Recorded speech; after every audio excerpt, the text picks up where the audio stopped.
When did I first notice it? That's the question I've asked myself 100 times since all of this began. Maybe it was a collection of little things. Tiny moments that didn't feel significant at the time, but started adding up like a puzzle I couldn't ignore. Emma and I had been married for nearly 10 years. We weren't perfect. Who is? But I thought we were solid. A team. Lately, though, I started feeling like an outsider looking into my own marriage. It began subtly. Emma started working late more often. At first, I didn't think much of it. She had a demanding job in marketing, and deadlines were nothing new. But then it became predictable. Every Wednesday and Friday, she'd text to say she was running late or going out with the team for drinks. I wanted to believe her, I really did. But something in the way she told me, it felt rehearsed, like she'd practiced the words before hitting send. Then there were the changes in how she looked. Emma has always been beautiful, but she suddenly seemed more invested in her appearance than ever before. New clothes, more makeup, even lingerie that I wasn't exactly being invited to see. When I asked her about it, she laughed it off, saying it was just for fun, or that she was treating herself. It was harmless, she said, but harmless didn't explain why I couldn't remember the last time she'd treated herself for me. And then there was the distance, emotional, physical, all of it. We used to have these little rituals that kept us close. Saturday morning coffee on the patio, long walks in the park on Sundays, even weeknight dinners where we'd talk about anything and everything. But those rituals were fading. Suddenly, she had excuses. I'm too tired. I need to catch up on emails, or worse, let's do it next week. Next week never came. I tried to talk to her about it. I'm not the kind of guy who lets things fester, so I brought it up one night while we were sitting on the couch. Emma, I said, is everything okay with us? She gave me a look like I'd asked her to explain quantum physics and said, of course. Why wouldn't it be? I pressed on, listing the changes I'd noticed. Her late nights, the lack of intimacy, how we seemed to be drifting apart. She dismissed it all, called me paranoid, and said I was imagining things. You're overthinking, David, she said, her tone light but her eyes distant. I wanted to believe her, I really did. But the feeling in my gut wouldn't go away. That's when I started noticing other things I couldn't ignore. She started keeping her phone closer, guarding it like it held state secrets. She'd step outside to take certain calls or wait until she was in another room to text. It was subtle, but it was there. And every time I asked her about it, she had a ready answer. Always plausible, never convincing. I felt like I was losing her, but I didn't know how to stop it. So I started watching, paying closer attention to the little things. I noticed patterns, how her mood seemed to lift on days when she was working late, and how she'd come home looking more refreshed than exhausted. I told myself it was nothing, that I was being ridiculous, but the doubts kept creeping in. It was like trying to hold water in my hands. No matter how tightly I tried to hold on, it kept slipping through my fingers. The final straw came when I overheard her on the phone one evening. She thought I was upstairs, but I'd come back down for a glass of water. She was in the living room, speaking softly, her tone warm, playful. You always know how to make me smile, she said. My heart sank. That wasn't how she talked to me anymore. That night, as I lay in bed next to her, I made a decision. If she wouldn't give me answers, I'd find them myself. That's when I reached out to the private investigator. It felt like crossing a line. But what choice did I have? I needed to know the truth, no matter how painful it might be. I'll never forget the moment I walked into Jake Sloan's office. It was like stepping into a scene from an old detective movie. Dim lighting, a faint smell of cigar smoke, and a guy behind the desk who looked like he'd seen it all. Jake wasn't flashy. He didn't try to sell me on his services with polished charm or big promises. He just handed me his card, looked me square in the eye, and said, I'll find the truth. It's up to you what you do with it. I wanted the truth, no matter how ugly it might be. Over the next couple of weeks, Jake kept me updated, cryptic texts here and there, letting me know he was making progress. At first, I clung to the hope that he'd come back empty-handed, that I was overthinking everything. But deep down, I knew better. When I got the call to come in for his final report, my hands were shaking as I parked the car. I sat there for a minute, staring at the steering wheel, wondering if I was ready for what I was about to hear. Was I ready to have my suspicions confirmed? Was I ready to face the possibility that Emma wasn't the person I thought she was? I didn't know, but I had to find out. Jake didn't sugarcoat it. "She's not physically cheating," he said, his voice steady and professional. For a split second, relief washed over me. But then he added, "Not yet." The words hit like a punch to the gut. "David, your wife is emotionally involved with this guy, Ethan," he continued. "It's serious." He slid a folder across the desk. I hesitated before opening it, as if delaying the inevitable would somehow make it less real. Inside were photos. Emma and Ethan at a coffee shop, their heads close together. At a park, laughing like they didn't have a care in the world. And the one that nearly made me see red, Ethan holding her hand as they crossed the street. It wasn't just friendly. It was intimate. Familiar. "She hasn't crossed the line physically," Jake reiterated, as if that would make me feel better. It didn't. But they're close, and it's only a matter of time. They've been having lunch together almost every day, texting constantly, and, well... He paused, as if debating whether to continue. "She's not just confiding in him, David. She's sharing things. Personal things." I leaned back in the chair, the weight of his words settling on my shoulders. Personal things was an understatement. Jake told me he'd accessed her emails and messages. Illegally, sure, but I wasn't in the mood to argue ethics. The messages painted a picture of a woman who was falling for someone else, slowly but surely. There were no declarations of love, no explicit content, but the emotional connection was undeniable. "She doesn't speak badly about you," Jake said, almost as if he was trying to soften the blow. "In fact, when Ethan tries to criticize you, she shuts him down. But they're planning something." He handed me another paper, this one detailing their plans to spend a weekend together. Ethan's wife would be out of town, and they saw it as the perfect opportunity. "They haven't figured out how to explain it to you yet, but they're working on it." I felt like the room was spinning. The idea of Emma plotting to spend the night with another man while I sat at home, oblivious. It made my blood boil. And yet, there was a part of me that wanted to look away, to pretend this wasn't happening. But I couldn't. Not anymore. Jake's voice cut through my thoughts. "David, I've seen this before. She's conflicted, but she's letting him lead.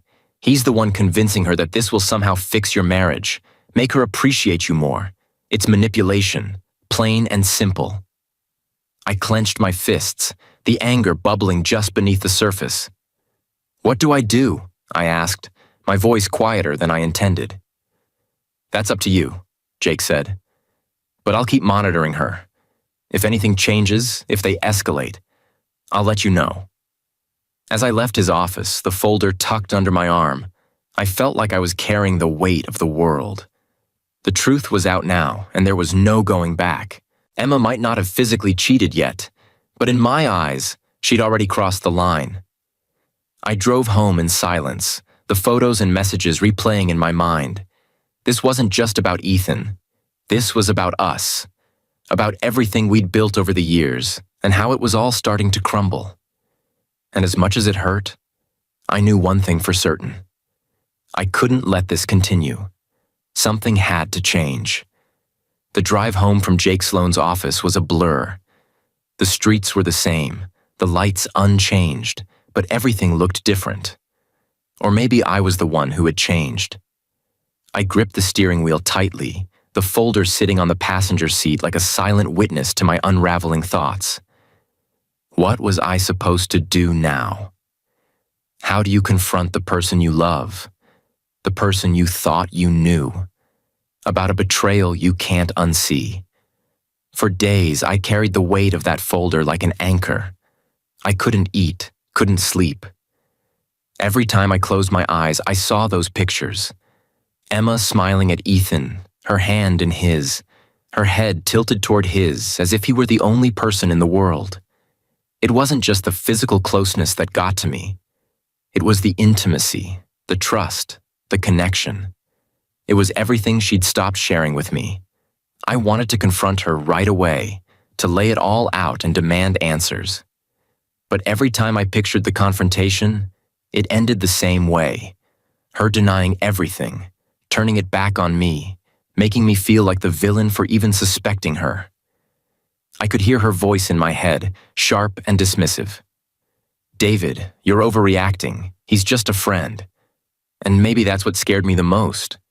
Not her betrayal, but the possibility that she wouldn't even acknowledge it. By Saturday night, I knew I had to make a decision. Sitting alone in the living room, staring at the folder on the coffee table, I realized I had two options. I could try to save our marriage, or I could let it end. Both choices terrified me. I thought about what saving the marriage would look like. Therapy, long conversations, a lot of pain, and no guarantee it would work. And even if it did, would I ever trust her again? Could I look at her without seeing those pictures, without hearing Jake's voice describing how she and Ethan were planning their first night together? Could I ever forget? Letting it end felt equally daunting. Divorce wasn't just an ending. It was a dismantling of our lives, our routines, our memories. It was the death of everything we'd built together. And yet, as I sat there in the silence of our home, I couldn't ignore the nagging thought. Had we already lost what we were trying to save? By the time I went to bed, I'd made up my mind. I wasn't going to make this easy for her, or for Ethan. If she wanted to throw away our marriage, I wasn't going to stand in her way, but I also wasn't going to let her rewrite the narrative. She wasn't going to paint herself as the victim or pretend this was some noble act of self-discovery. If she wanted to blow up our lives, she'd have to own it. The next morning, I started planning. It wasn't about revenge, not exactly. It was about control. For months, I'd felt like I was losing control of my marriage, my home, my life. This was my way of taking it back. I went over every detail in my head, imagining how the confrontation would play out. I thought about what I'd say, how I'd say it, how I'd respond when she inevitably tried to deny or deflect. I rehearsed it over and over until I felt ready. On Monday, Jake called with an update. "She's planning to talk to you tonight," he said. "She and Ethan have it all worked out. Dinner, dancing, and a hotel room. She's going to tell you it's a one-time thing, that it'll make your marriage stronger." The sheer audacity of it took my breath away. She actually thought I'd agree to this, that I'd sit back and let her spend the night with another man, all in the name of fixing our marriage. I laughed, a bitter sound that echoed in the empty kitchen. "She doesn't know me at all," I said. "No, she doesn't," Jake replied. "But she will." By the time Emma came home that evening, I was ready. The folder was tucked away, the photos and notes burned into my memory. I had rehearsed every word, every expression, every reaction. She walked through the door with a breezy smile, her keys jingling in her hand, and for a moment, I felt a pang of sadness. This was the woman I'd loved for a decade, the woman I'd built a life with. And tonight, I was going to tear that life apart. "Hey, David," she said, dropping her bag on the counter. "Can we talk?" I nodded, gesturing toward the dining table where I'd set out 2 glasses of wine. "I've been waiting for you," I said. My tone was calm, almost casual, but inside my heart was pounding.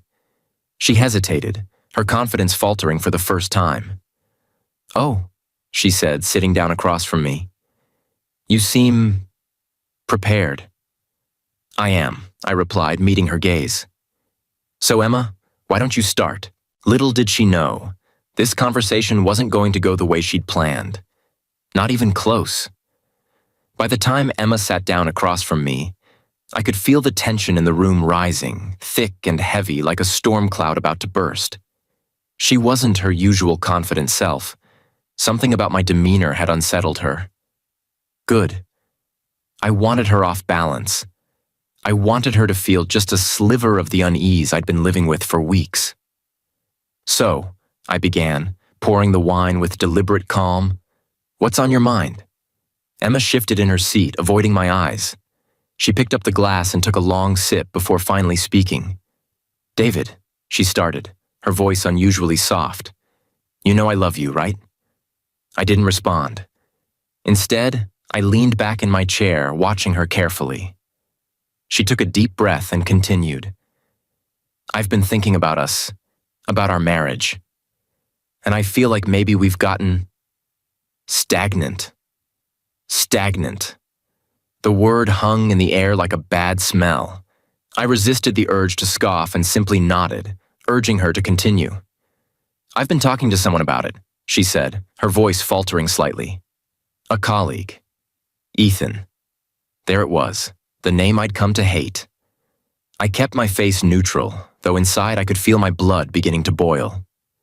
He's been really supportive, she added quickly, as if to soften the blow. He's helped me see things in a new light. I finally spoke, my tone measured. Supportive, huh? And what exactly has he been supporting? Emma froze for a moment, her cheeks flushing. It's not like that, David. He's just a friend, someone to talk to. Is that what friends do? I asked, leaning forward slightly. Hold hands, exchange kisses, plan overnight stays in hotel rooms? Her eyes widened in shock, and she set the glass down with a trembling hand. What are you talking about? You really thought I didn't know? I said, my voice steady but cold. Emma, I've known for weeks. I've seen the pictures. I've read the reports. I know everything. She stared at me, her mouth opening and closing as if she were searching for words but couldn't find any. Finally, she whispered, David, it's not what you think. Oh, it's exactly what I think, I snapped, my patience wearing thin. You've been emotionally cheating on me with Ethan. You've been planning to spend the night with him, to cross the line completely. And the worst part? You actually thought I'd go along with it, that I'd sit here and let you destroy everything we've built together. Tears welled up in her eyes and she shook her head vehemently. No, David, you've got it all wrong. I wasn't going to… Don't lie to me, I interrupted, slamming my hand on the table. Don't you dare lie to me now. She flinched at the sound, her tears spilling over. I was confused, she admitted, her voice breaking. I didn't know what I was doing. I thought maybe if I could explore these feelings, it would help me appreciate what we have. I laughed bitterly. Appreciate what we have? By betraying me? That's the most twisted logic I've ever heard. I wasn't going to go through with it, she insisted. I swear, David, I was going to stop. I pulled out the folder and slid it across the table. Save it. The reservations, the texts, the pictures, they say otherwise. This wasn't some spur-of-the-moment thing, Emma. You planned this. You rehearsed it. You lied to me. She buried her face in her hands, sobbing uncontrollably. For a moment, I felt a pang of pity, but it was quickly overshadowed by the anger and betrayal that had been simmering inside me for weeks. You didn't just betray me, Emma, I said quietly. You betrayed us, our marriage, our life. Her voice was barely audible when she spoke again. I don't want to lose you, she choked out. I love you, David. I made a mistake, but I'll do whatever it takes to fix this. Please. I leaned back, crossing my arms. Do you even hear yourself? You were ready to throw me away for a guy who doesn't even respect you enough to keep things discreet. And now, when it's all falling apart, you suddenly want to fix it? Why? Because you're scared of being alone? No, she cried, shaking her head. Because I love you. I stood, my chair scraping against the floor. Love doesn't look like this, Emma. Love doesn't lie or cheat or betray. You made your choice. Now I'm making mine.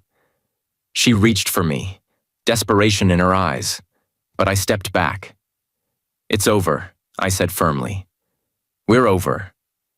And with that, I walked out of the room, leaving her sobs echoing in the silence. For the first time in weeks, I felt a strange sense of peace. It wasn't the ending I wanted, but it was the one we'd come to. And there was no turning back now. When I walked out of that room, leaving Emma sobbing at the table, I thought I'd feel a sense of relief, maybe even triumph. But as I sat in the bedroom, staring at the half-empty closet we'd shared for years, all I felt was a crushing emptiness. This wasn't how things were supposed to be. I never imagined our story would end like this. And yet, I knew there was no going back. Emma didn't come to bed that night. I heard her pacing downstairs, her voice rising and falling as she called someone. Probably Ethan. I didn't care. Let her explain this mess to him. Let her tell him how her plan to fix our marriage had completely unraveled. Maybe he'd console her, or maybe he'd realize she wasn't worth the trouble. Either way, it wasn't my problem anymore. The next morning, I woke up to find the house eerily quiet. Emma's car was gone, and the dining table where we'd had our confrontation was spotless, as if she'd scrubbed it clean to erase what had happened. On the counter was a note, scrawled in her neat handwriting. David, I'm sorry. I need time to think. Please don't do anything drastic. We can work this out. I crumpled the note and tossed it in the trash. Work this out? I muttered to myself. She had already burned the bridge. There was nothing left to save. Over the next few days, I began the slow, painful process of untangling our lives. I called my lawyer, the same one who had handled my first divorce, and explained the situation. It's not physical yet, I said, my voice heavy with resentment. But it's emotional, and it's enough. She was sympathetic but direct. David, emotional infidelity is tricky. Without concrete evidence of a physical affair, it's unlikely to impact the division of assets. If you want to keep things clean, go for a no-fault divorce. I hated the idea of letting Emma off easy, but I knew she'd fight tooth and nail if I pushed for more. So, I agreed to keep it simple. The house would be sold, the proceeds split, the cars, the accounts, everything divided right down the middle. It felt so clinical, so transactional, for something that had once been so personal. Emma returned home that Friday, looking tired and disheveled. She avoided my eyes as she walked through the door, dropping her bag on the floor. Can we talk? She asked, her voice barely above a whisper. There's nothing left to say, I replied, my tone colder than I intended. The papers will be ready next week. I suggest you start looking for a place. She flinched, as if my words had physically struck her. David, please, she begged. Don't do this. I made a mistake, but it's not too late. We can fix this. I'll quit my job if that's what it takes. I'll never see Ethan again. Why now? I asked, my voice filled with quiet fury. Why does it take losing everything for you to realize what you had? She had no answer. Instead, she stood there, tears streaming down her face, looking more vulnerable than I'd ever seen her. But I wasn't moved. I couldn't be. Not after everything. The weekend passed in a tense silence. Emma stayed out of my way, retreating to the guest room and avoiding any interaction.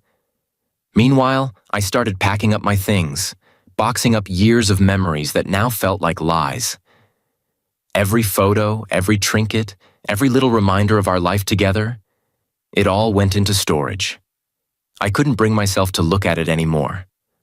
On Monday, the papers arrived. I handed them to Emma without a word, watching as her hands trembled while she flipped through the pages. You really mean this, she said, her voice filled with disbelief. I do, I replied, my tone firm. Sign them, Emma, let's end this. She stared at me for a long moment, her eyes searching mine for some sign of hesitation, some crack in my resolve. But there was none. Finally, she nodded, her shoulders sagging in defeat. "Okay," she whispered. "I'll sign." That night, as I lay in bed alone, I felt a strange mix of emotions. Sadness for what we'd lost, anger at how it had ended, and, above all, a sense of finality. This was it.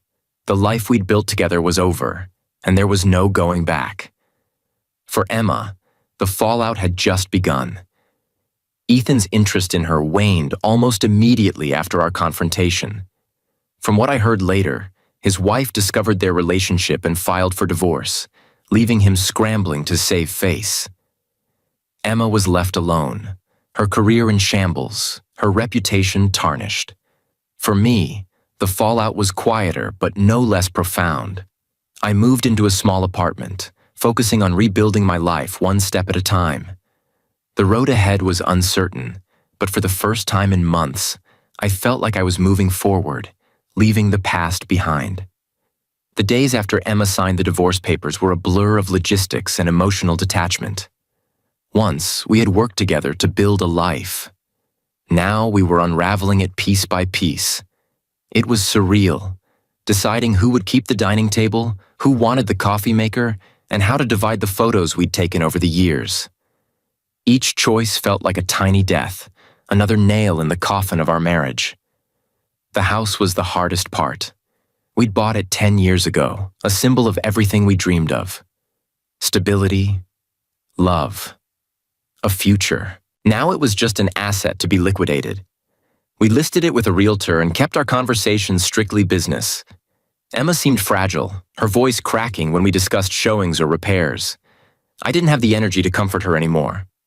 "I'll move out first," I told her one evening. "You can stay here until it's sold." She looked at me, her eyes red from crying. "David, you don't have to leave. We can—" "No," I cut her off. "This house doesn't feel like home anymore, not after everything." I packed my things over the course of a week. Every box I sealed felt like I was burying another part of myself. The photos went into a storage unit, the wedding album buried beneath piles of random junk I didn't have the heart to sort through. I left behind the furniture, the decor, even the little trinkets Emma had picked out over the years. I didn't want any of it. When I finally moved into my new apartment, it was both liberating and suffocating. The space was small, barely more than a living room, kitchen, and bedroom, but it was mine. There were no memories here, no ghosts of what could have been.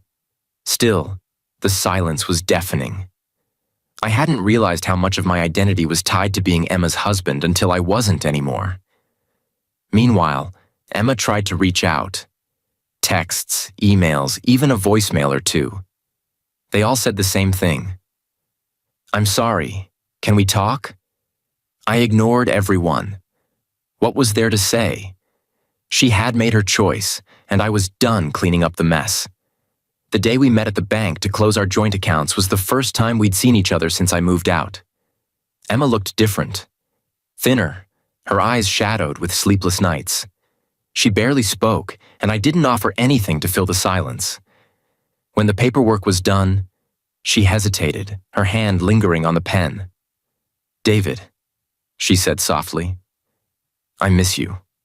I looked at her, really looked at her, and for the first time, I didn't feel anger or sadness. I just felt empty. "Emma, we can't go back," I replied. "You know that." She nodded, tears pooling in her eyes. "I know," she whispered. The divorce was finalized a month later. It was a simple process, thanks to the no-fault laws in our state. The house sold quickly, and the proceeds were split evenly. Emma got a modest apartment nearby, while I stayed in my little rental, slowly rebuilding my life. Ethan was long gone by then. After his wife filed for divorce, he had no interest in pursuing anything serious with Emma.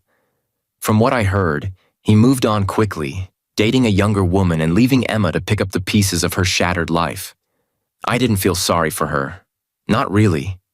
She'd made her bed, and now she had to lie in it. As for me, I focused on moving forward. I threw myself into work, eventually landing a promotion that came with a significant pay bump. I started reconnecting with old friends, rediscovering parts of myself I'd forgotten during the years I spent trying to hold my marriage together. But it wasn't all easy. Nights were the hardest. Lying in bed alone, staring at the ceiling, wondering what I could have done differently. The truth was, I had done everything I could. I had loved Emma with everything I had, and it still wasn't enough. That realization hurt more than anything else. 2 years later, I heard through a mutual friend that Emma was still struggling to find her footing. She'd dated a few men, but nothing stuck. She was working at a small marketing firm, barely making ends meet. I didn't feel satisfaction in her downfall, just a quiet sense of closure. We were two people on separate paths now, and I had finally let go of the bitterness. I wasn't the same person I was when we met, or even when we divorced. I was stronger now, more self-assured. I had learned the hard way that love isn't enough if one person isn't willing to fight for it. And while I still carried the scars of our marriage, they no longer defined me. I was free, and for the first time in a long time, I was happy. When the ink dried on the divorce papers and the house was sold, I felt an overwhelming sense of relief. Not joy, not triumph, just relief. For the first time in years, I didn't have to wonder if Emma was lying to me, sneaking off, or texting someone else. I didn't have to second-guess every interaction or analyze her every word. The weight of suspicion and betrayal was finally gone. The first few months in my new apartment were quiet. Too quiet. I spent most evenings sitting on my second-hand couch, staring at the blank walls, unsure of what to do with myself. I didn't miss Emma exactly. I missed the life we'd built, the routines, the companionship, the sense of purpose that came from being part of a partnership. But those things had been gone long before we signed the papers. Work became my sanctuary. I poured myself into my job, taking on extra projects and volunteering for late hours. It wasn't glamorous, but it kept my mind occupied. And then, out of nowhere, an opportunity presented itself. My old company, the one I'd left years ago, reached out. They were struggling after a series of poor management decisions and wanted me back. It felt ironic. While my marriage had crumbled, my career was poised for a comeback. Negotiating my return was strangely empowering. For the first time in years, I felt like I was in control of something. I set my terms, higher pay, more flexibility, and they agreed without hesitation. Within weeks, I was back in the office, rebuilding my reputation and proving my worth. It wasn't just a job anymore. It was a second chance. Outside of work, I slowly started piecing my life back together. I reconnected with old friends I'd lost touch with during my marriage. At first, it was awkward, explaining what had happened and why I'd disappeared for so long. But they welcomed me back without judgment, and their support was a lifeline. It wasn't long before they started encouraging me to date again. I was hesitant at first, unsure if I was ready to put myself out there. The thought of trusting someone after what had happened with Emma felt impossible. But eventually, I decided to give it a try. My first few dates were a disaster. I was rusty, awkward, and far too guarded. I'd catch myself comparing these women to Emma, wondering if they'd hurt me the way she did. But slowly, I started to let go. I learned to enjoy the process, to appreciate the novelty of meeting new people and hearing their stories. And then I met Sarah. She wasn't flashy or overconfident. She didn't try to impress me with grand gestures or charm me with carefully rehearsed lines. She was kind, straightforward, and refreshingly honest. On our first date, we talked for hours about everything from our favorite books to the struggles of rebuilding after failed relationships. She understood what it was like to start over, and that connection made all the difference. With Sarah, there was no pretense, no games. She didn't make me feel like I had to prove myself or earn her affection. For the first time in years, I felt seen and valued for who I was, not for what I could offer or what I'd accomplished. It was terrifying and exhilarating all at once. As we got closer, I found myself opening up in ways I hadn't before. I told her about Emma, about the betrayal and the divorce, about how I'd lost myself in the process. She listened without judgment, her gaze steady and reassuring.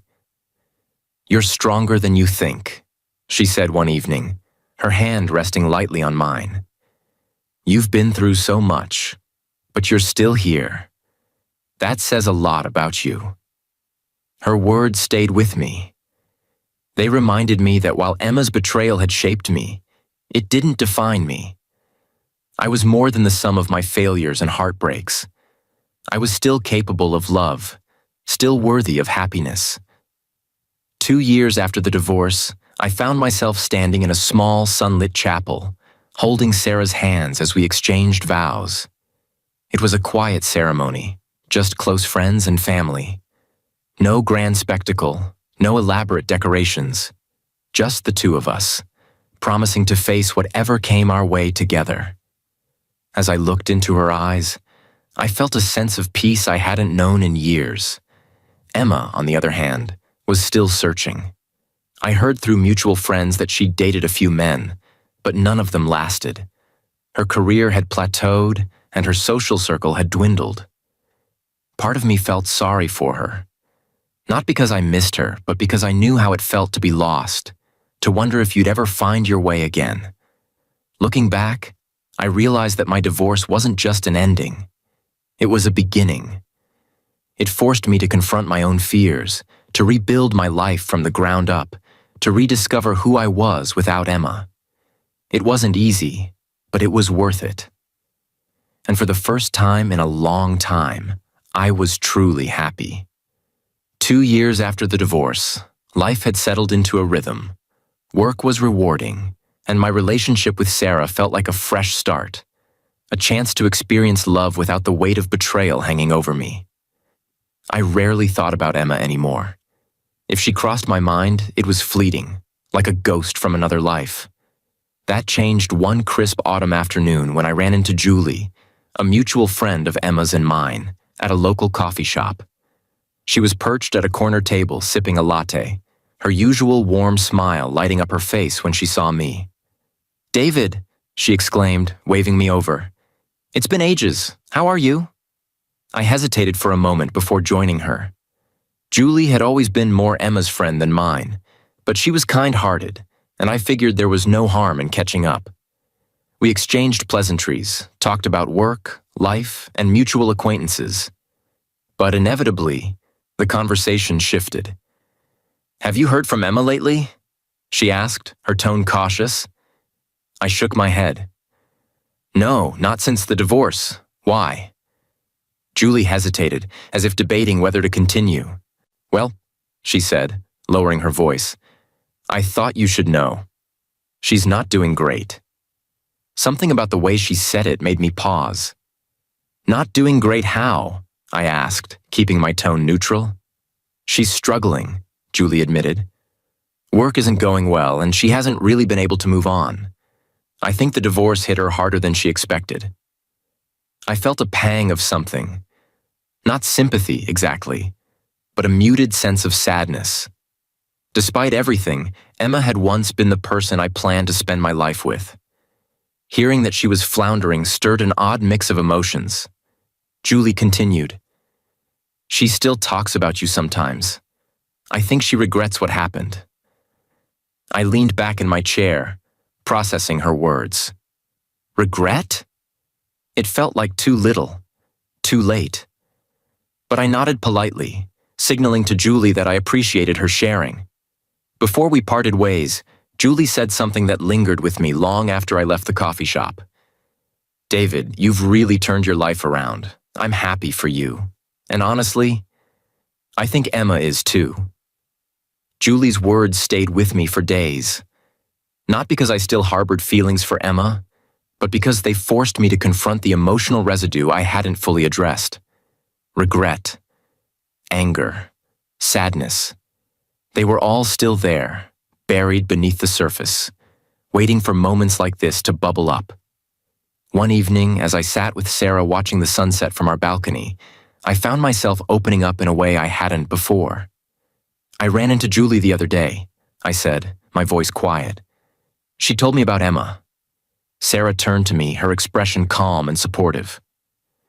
What did she say? That Emma's struggling, that she regrets what happened, I replied. I hesitated before adding, it made me realize I've never fully let go of the past, not entirely. Sarah reached for my hand, her touch grounding me. It's okay to feel that way, she said softly. What you went through was traumatic. It's not something you can just erase. Her words gave me permission to sit with my emotions rather than push them away. Over the next few weeks, I reflected on my time with Emma. Not just the betrayal, but the good moments too. There had been laughter, love, and a sense of partnership once. It wasn't all bad. Recognizing that helped me see the marriage for what it truly was. A chapter in my life, not the whole story. Eventually, I decided to write Emma a letter, not to rekindle anything, but to find closure for myself. In it, I thanked her for the good times, acknowledged the pain we'd both endured, and wished her well. I never sent it, but writing it felt like closing a door I hadn't realized was still open.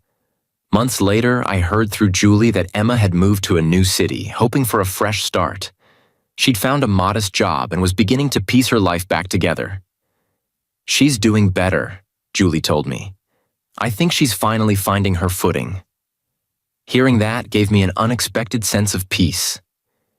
Emma's struggles weren't my responsibility, but knowing she was moving on allowed me to fully let go of the lingering guilt and sadness. As for me, life continued to flourish. Sarah and I got engaged, and our relationship deepened in ways I hadn't thought possible.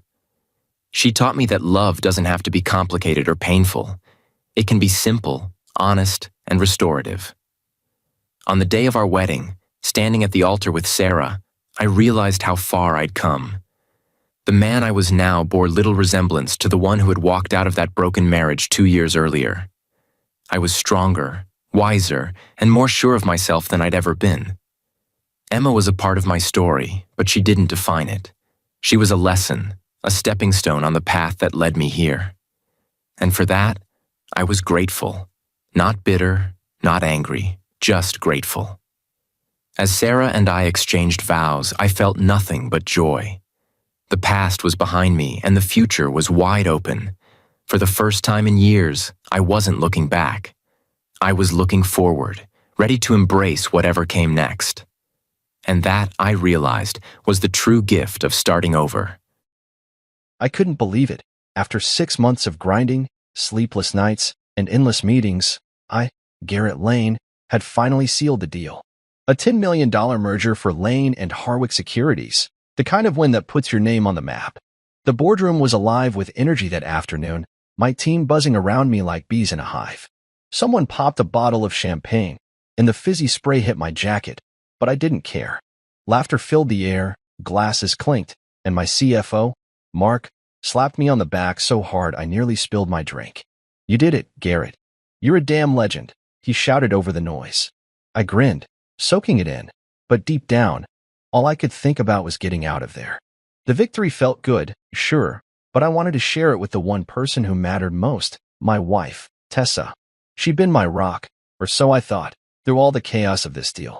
I pictured her waiting at home, her warm smile lighting up our quiet living room, and I knew that's where I needed to be. By the time I pulled into our driveway, the sun was dipping low, painting the sky orange and pink. I grabbed the heavy duffel bag from the passenger seat. It was stuffed with what I told myself was just paperwork, a placeholder for the real cash still locked in the company vault. I didn't want to deal with it tonight. The vault could wait until morning. Stepping inside, I called out, Tessa, I'm home. She appeared from the kitchen, her dark hair tied up in a messy bun, wearing that soft gray sweater I loved on her. Hey, big shot, she teased, her voice light and playful.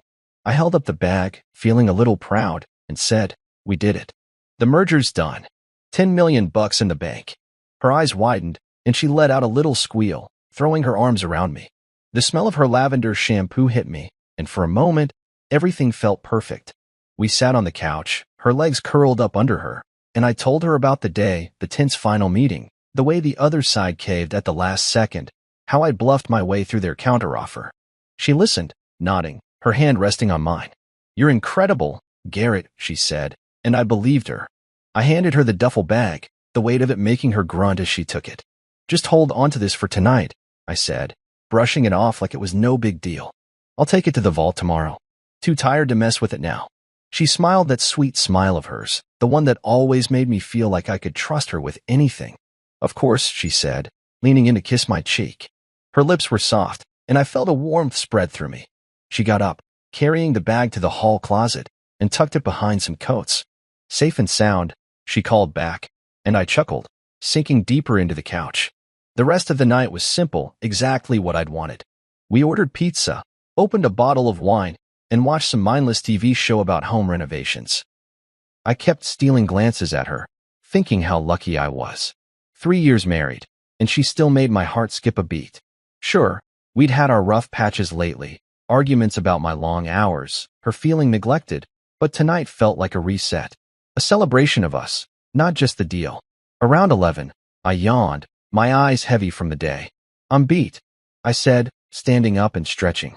Tessa nodded, gathering the empty pizza box. "Go to bed. I'll clean up." I kissed her forehead, lingering there for a second, then trudged upstairs.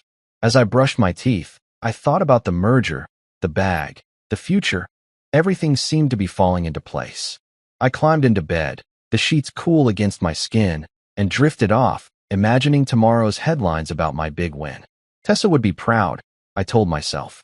She'd be right there with me, cheering me on. What I didn't know, what I couldn't have known, was that while I slept, dreaming of our life together, Tessa was already planning something else. That duffel bag wasn't just a placeholder to her. It was a ticket, and I'd handed it over without a second thought, trusting her like I always had. The champagne buzz, the warm glow of the night, it all blinded me. I didn't hear her footsteps downstairs, didn't notice the quiet rustle of her packing. I didn't feel the shift in the air, the way the house held its breath.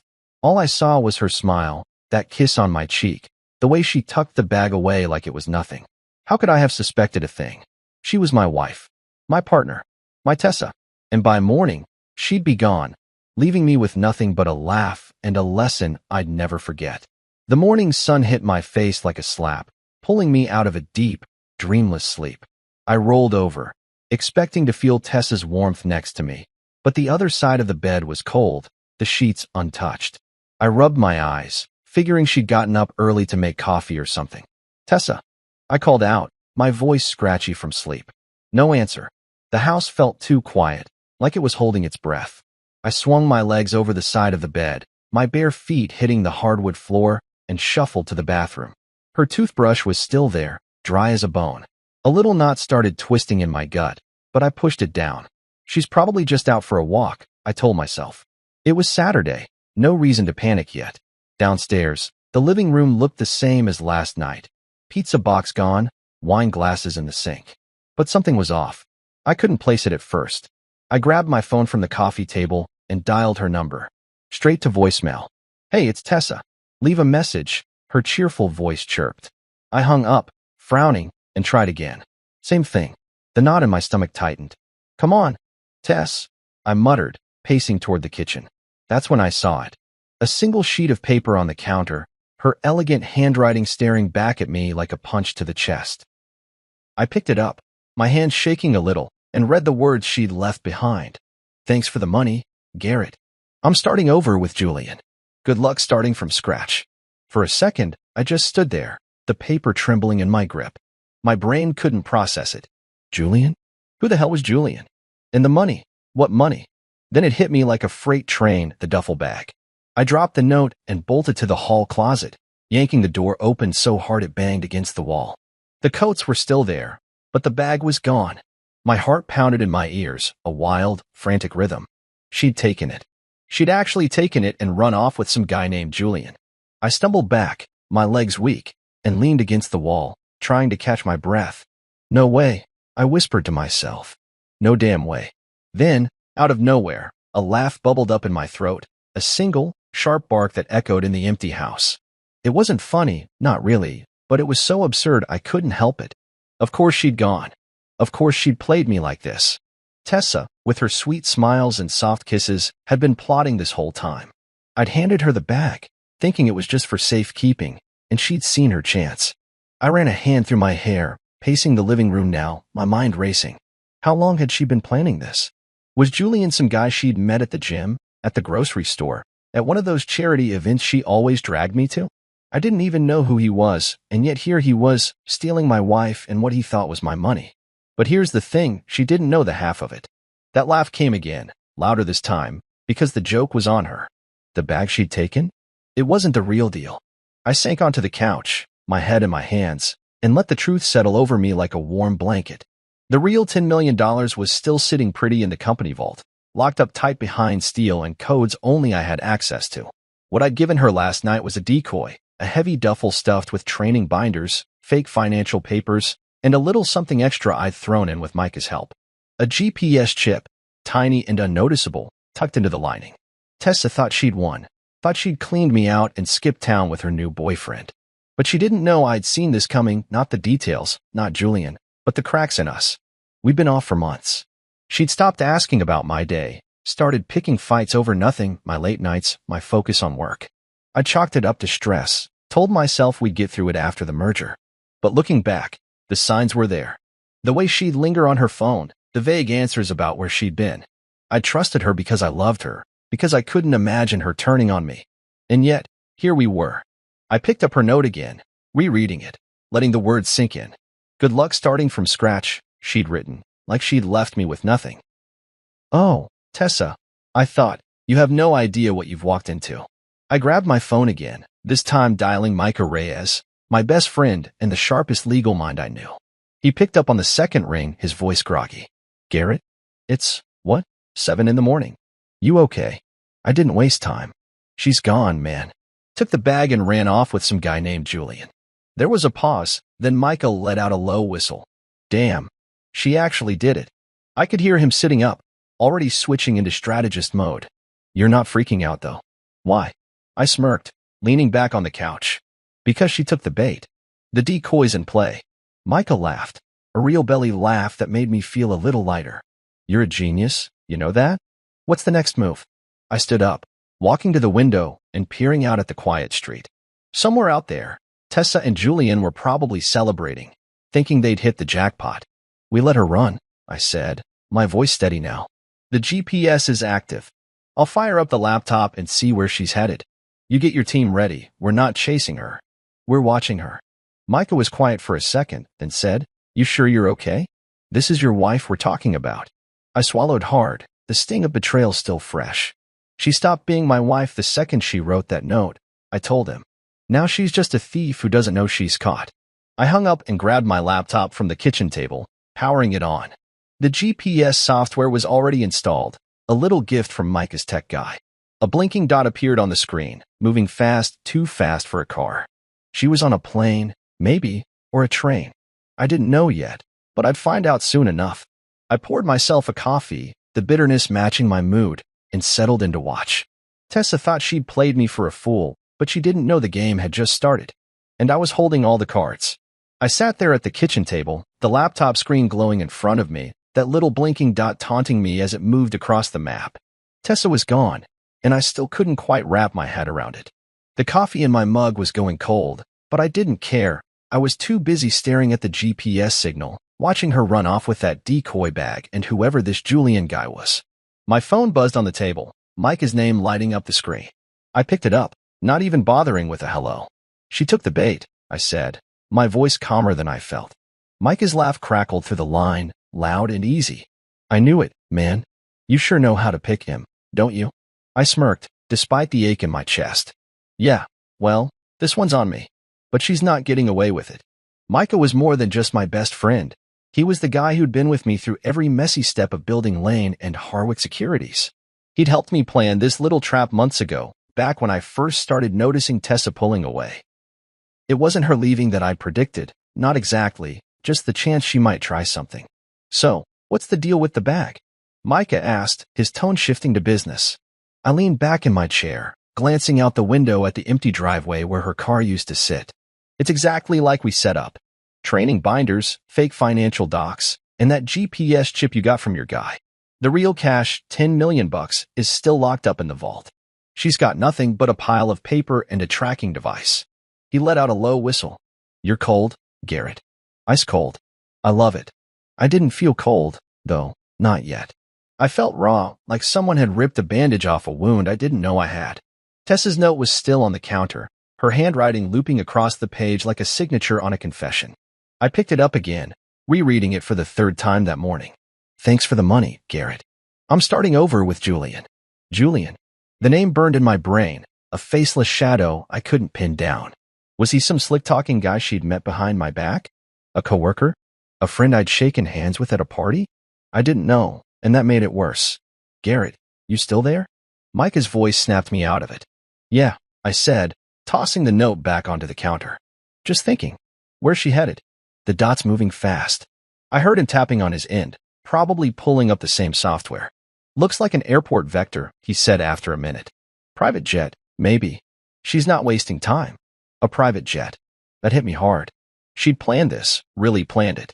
This wasn't some spur-of-the-moment fling. She'd lined up an escape route, a partner, a whole damn life without me. I clenched my jaw, trying to keep the anger from boiling over. Good, I said finally. Let her think she's flying high. We'll see how far she gets. Micah and I had built this plan like a chess game. It started months ago, during one of our late-night strategy sessions at the office. I'd been venting about Tessa, how distant she'd gotten, how she'd stopped caring about the merger that was eating my life. Micah had leaned back in his chair, swirling a glass of whiskey, and said, You trust her too much, man. What if she's not who you think? I'd laughed it off then, told him he was paranoid. But the seed was planted. A week later, I asked him to help me set up a contingency, just in case. We filled a duffel bag with junk, made it look legit with some forged docs, and added the GPS chip. I never thought I'd use it. It was insurance, a safety net for a marriage I didn't want to admit was fraying. Now here I was, grateful for Micah's cynicism. I stood up, pacing the kitchen, my bare feet slapping against the tile. The house felt too big without her, too empty. I could still smell her lavender shampoo lingering in the air, like a ghost mocking me. What's the next step? Micah asked, pulling me back to the moment. I stopped by the sink, staring at the wine glasses from last night. Hers still had a faint lipstick stain on the rim. We track her, I said. Find out where she lands, who this Julian is. Then we tighten the net. Micah grunted in approval. You're not going to let her off easy, are you? I thought about that for a second, about the woman I'd loved for 3 years, the one I'd built a life with. She made her choice, I said. Now she lives with it. The truth was, this wasn't just about revenge, not entirely. Tessa and I had been struggling for a while, and I'd ignored it, buried myself in work instead of facing it. The late nights, the arguments, the way she'd look at me sometimes like I was a stranger. I'd seen the signs but didn't want to believe them. I convinced myself the merger would fix us, that once I had time again, we'd be okay. But betrayal? That was a line I didn't expect her to cross. Not like this, not with a smug little note and a bag she thought was full of my money. I turned back to the laptop, the dot still blinking, moving farther away from me every second. She thought she'd won, thought she'd left me broken. But she didn't know I'd been ready for this, not her leaving, but her trying to take me down. Micah, I said, my voice steady now, get your tech guy on this. I want updates every hour. And pull whatever you can on a Julian, anybody she might have crossed paths with. Friends, colleagues, anything. He didn't miss a beat. On it. You gonna be okay over there? I looked around the kitchen, at the life we'd built that was now just a shell. Yeah, I lied. I'll be fine. I hung up and sat back down, my eyes locked on that dot. It was my lifeline now, my way to figure out what the hell had happened to my marriage. I didn't know who Julian was or how long Tessa had been lying to me, but I'd find out. And when I did, I'd make sure she realized the bag wasn't the only decoy. I was playing a game she didn't even know she'd stepped into. I leaned forward, resting my elbows on the table, and watched the screen. The dot kept moving, carrying Tessa and her new life farther from me. Let her run, I thought. Let her think she's free. Because every mile she went, every smug laugh she shared with Julian was just another step into the trap I'd set. She'd find out soon enough. The money wasn't real, and neither was her victory. I took a sip of the cold coffee, grimacing at the taste, and settled in for the long haul. This wasn't over. Not by a long shot. I couldn't take my eyes off that damn blinking dot on the laptop screen, watching it carve a path across the map like Tessa was taunting me from thousands of miles away. The kitchen was dark now, the sun long gone. and the only light came from the glow of the screen and the faint hum of the fridge. Micah had called back an hour ago, his voice sharp with news. She's on a private jet, Garrett, headed to Morocco. And get this, Julian just tagged himself at some luxury villa on Instagram. Idiot's not even trying to hide. I leaned back in my chair, rubbing my temples, a bitter smile tugging at my lips. Morocco, huh? Guess she's living it up on my dime, or so she thinks. Micah chuckled. You're taking this better than I expected.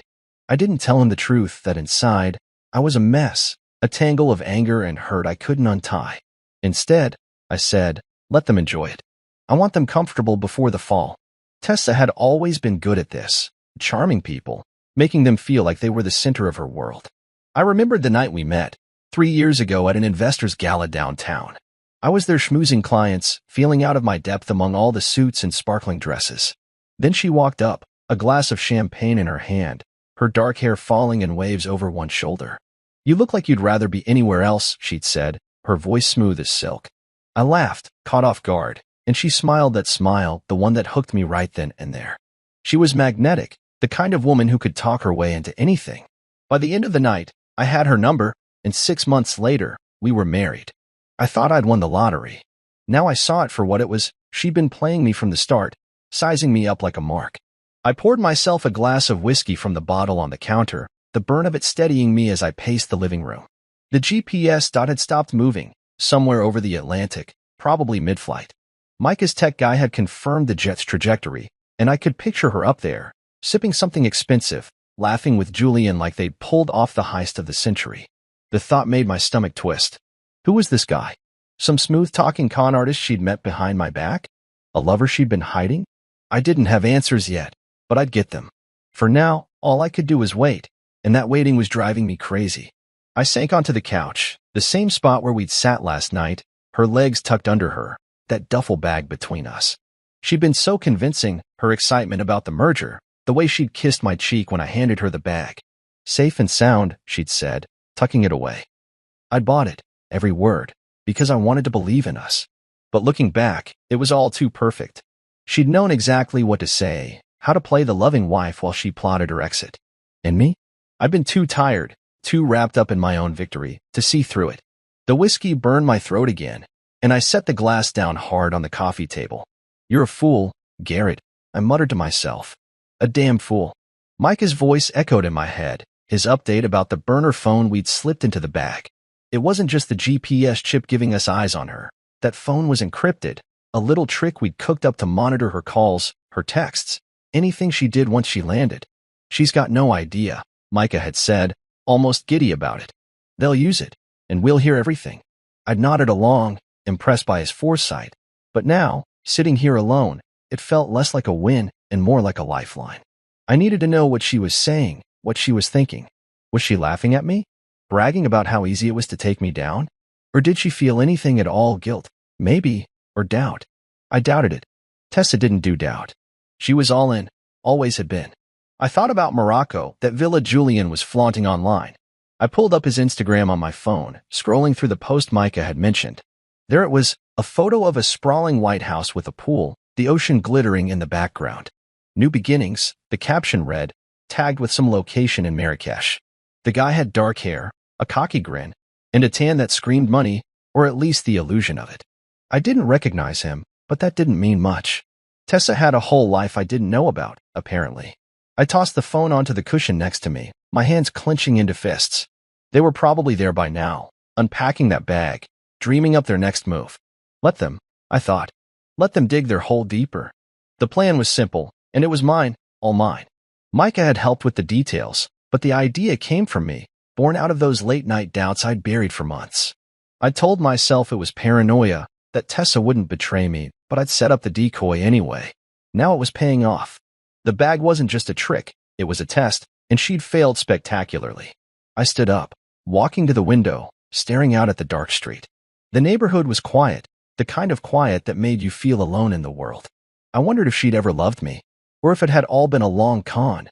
3 years of smiles and promises, just to get to this moment. The whiskey wasn't helping anymore. It just made the questions louder. I went back to the laptop, refreshing the GPS tracker. The dot was still static. Landed, probably. Morocco. A place we talked about visiting once, back when we were happy, or when I thought we were. We'll go someday, she'd said, curled up next to me on this very couch, flipping through a travel magazine. Sun, spices, a little adventure. I'd kissed her then, promised her the world. Now she was there without me, with him, and I was here, plotting her downfall. The irony wasn't lost on me. I took a deep breath, forcing myself to focus. This wasn't about the past, not anymore. It was about what came next. Let them get comfortable, I said out loud, my voice steady in the empty room. Let them think they've got it all figured out. I could see it now, Tessa in some flowy dress, Julian pouring drinks, the two of them toasting their cleverness. They'd open that bag soon, expecting stacks of cash, and find my little surprise instead. The binders, the fake docs, the GPS chip they'd never spot. And when they did, I'd be watching. I'd be ready. I closed the laptop, the screen going dark, and picked up my whiskey again. The fall was coming, and I'd make sure it hit them hard. Tessa thought she knew me, thought she'd outsmarted me. But she didn't know the man she'd left behind, the one who just started playing for keeps. I woke up on the couch, my neck stiff from sleeping at a weird angle, the empty whiskey glass still clutched in my hand. The house was silent, the kind of quiet that presses down on you, heavy and thick. Last night's revelations were still spinning in my head, Tessa in Morocco with Julian, that villa, the decoy bag. I set the glass on the coffee table and rubbed my face, trying to shake off the fog. The laptop sat closed beside me, but I didn't need to check it yet. I knew she was there, probably waking up to a sunrise over the ocean, thinking she'd won. Let her think that, I told myself. It's all part of the plan. Today wasn't about chasing her, it was about tightening the screws, making sure she'd trip over her own greed. I grabbed my phone and dialed Harper Sloan, my go-to private investigator. She picked up on the third ring, her voice rough like she'd been up all night too. Garrett, you better have a good reason for calling me at this hour. I glanced at the clock, 6:45 a.m. It's Tessa, I said, cutting to the chase. She's gone. Took a bag she thinks is full of $10 million and ran off to Morocco with some guy named Julian. There was a pause, then Harper let out a low, impressed whistle. Well, damn. You don't mess around with the drama, do you? I smirked, despite everything. Not my choice. She made it dramatic. I need you on this, Harper. She's got a decoy bag, fake docs, GPS, the works. I want to turn up the heat. Harper owed me a favor from a couple years back when I'd bailed her out of a sticky situation with a client who wouldn't pay. She was sharp, ruthless when she needed to be, and had a tech team that could hack into anything. What's the play? She asked, already sounding more awake. I leaned forward, resting my elbows on my knees. We let Julian think he's got a gold mine. Set up a fake banking profile, some investment opportunities, something juicy enough to tempt him. Leak it so he accidentally finds it. I want them chasing their tails, trying to flip that fake cash into something bigger.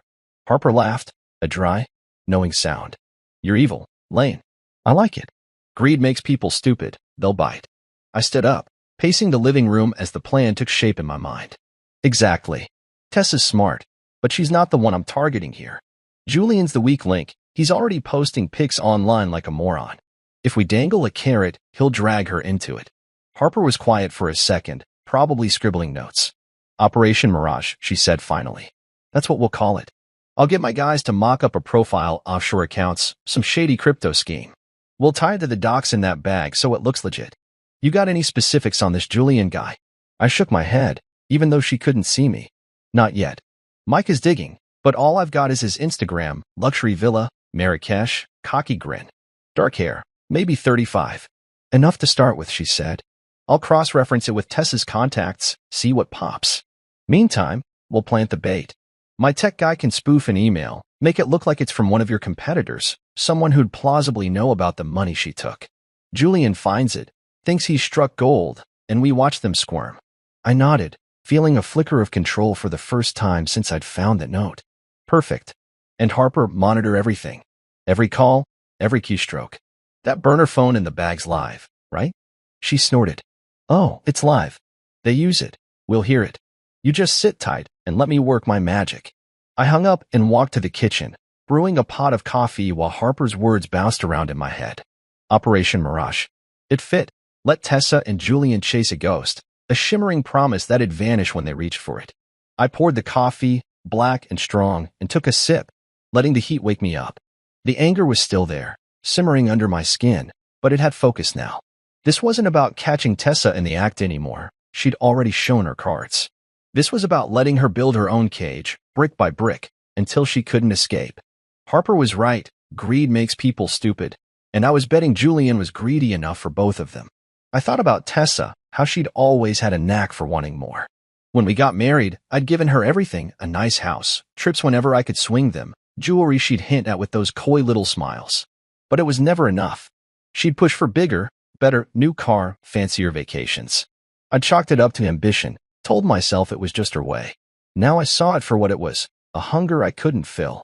Julian must have promised her something I couldn't, or maybe he was just dumb enough to think he could deliver. Either way, they were in it together now, and I'd use that against them. The laptop was still on the coffee table, so I opened it, pulling up the GPS tracker.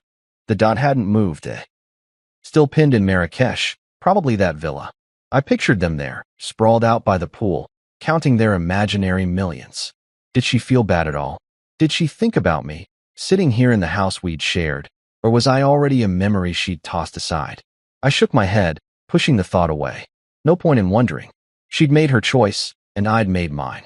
I closed the laptop and grabbed my coffee, heading upstairs to shower. I needed to clear my head, get ready for whatever Harper turned up.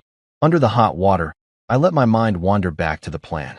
Harper's fake banking profile would be the hook, something irresistible, like a chance to triple the 10 million they thought they had. Julian would jump at it. I could feel it. The guy posting selfies online wasn't the type to play it safe.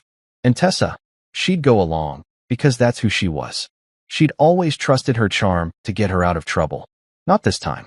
I scrubbed my hair, the steam filling the bathroom, and felt a grim satisfaction settle in. This wasn't about revenge, not really. It was about justice. She'd tried to take everything from me, and I'd let her think she had, just long enough to watch her fall.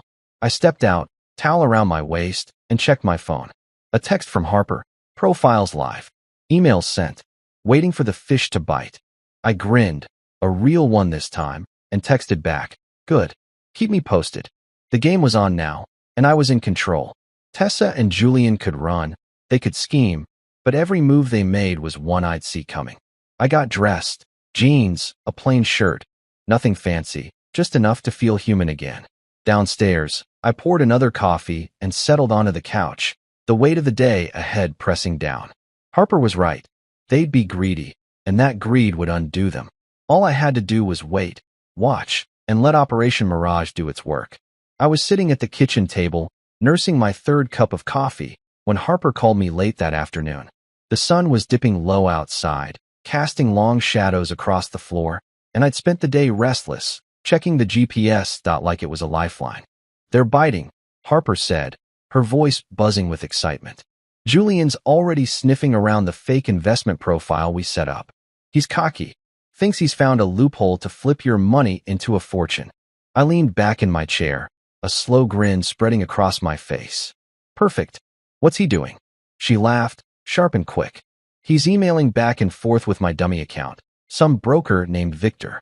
Wants to set up a meeting. And Tessa's in on it too.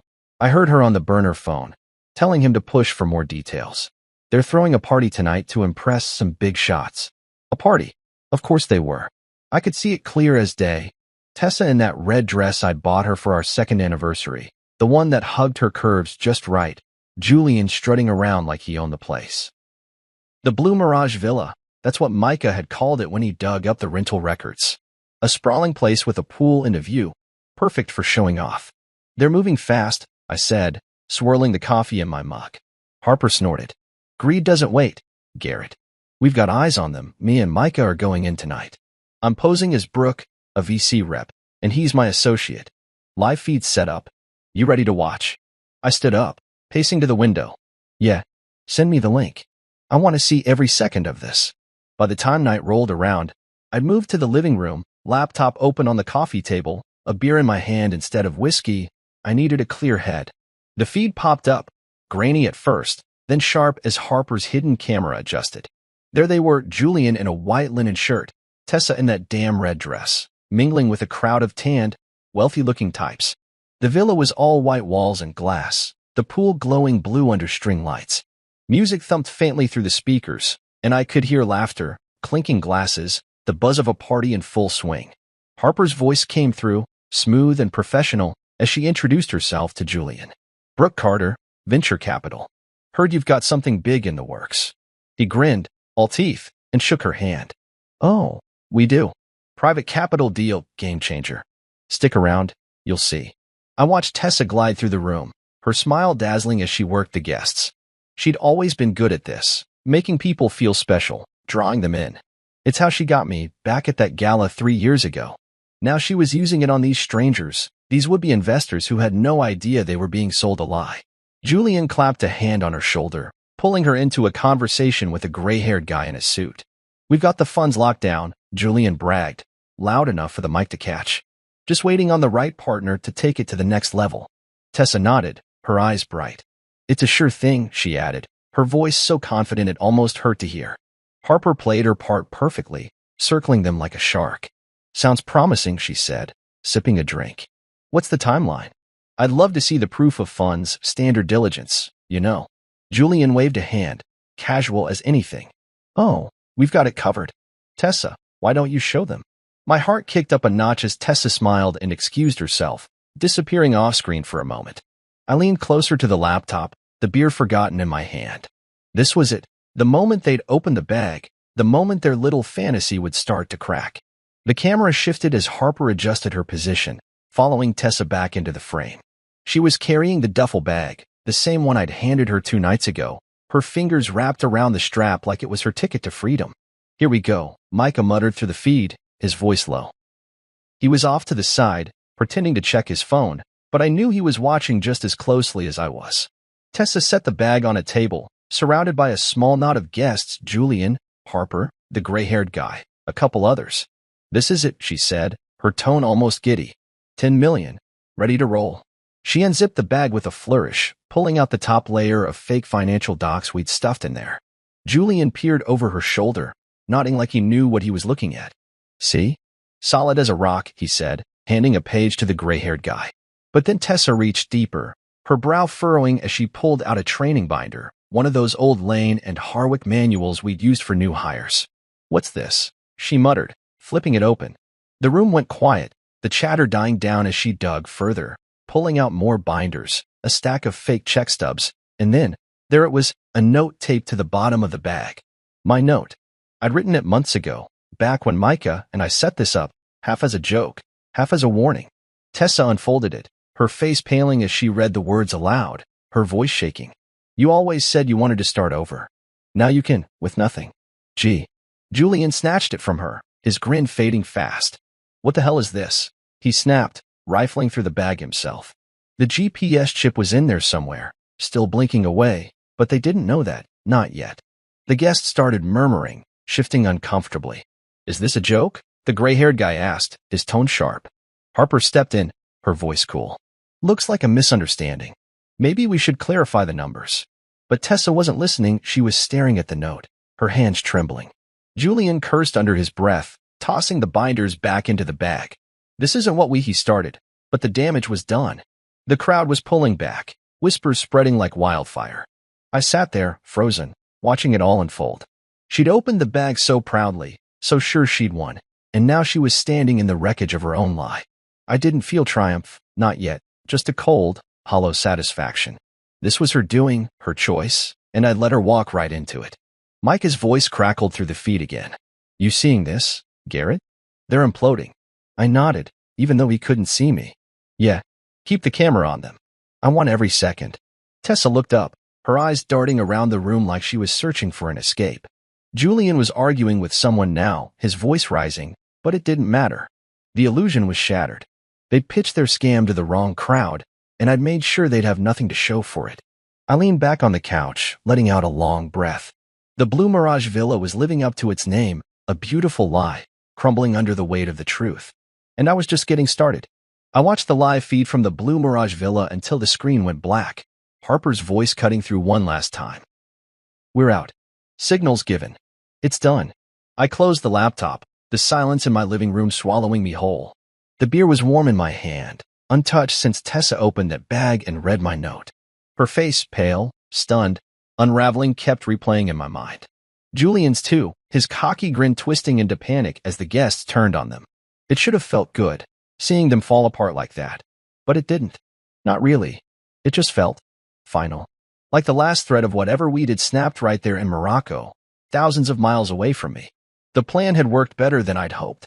Harper and Micah had played their parts perfectly, her as the smooth-talking Brooke, him as the quiet backup, both feeding the chaos without breaking cover. When Tessa pulled out those binders and my note, the room turned on itself. "What is this?" One guy had barked, loud enough for the mic to catch. "You said you had funds." Julian tried to laugh it off, stammering something about a mix-up, but Tessa just stood there, clutching the note like it was burning her. The gray-haired investor stormed off, muttering about fraud, and the others followed, leaving the party in shambles. Harper had given the signal then, a quiet nod to Micah, and they'd slipped out as the local police rolled up, tipped off by an anonymous call. I didn't need to see the arrest to know what came next. I stood up, stretching my stiff legs, and walked to the kitchen. The clock on the microwave blinked 1:23 a.m. Hours had passed since the feed started, but it felt like minutes. I dumped the warm beer down the sink and grabbed a glass of water instead, trying to wash away the bitter taste in my mouth. Tessa and Julian thought they'd pulled off a heist, but they'd pitched a scam to a room full of people who didn't mess around. The fake docs, the binders, my note. It wasn't just humiliation.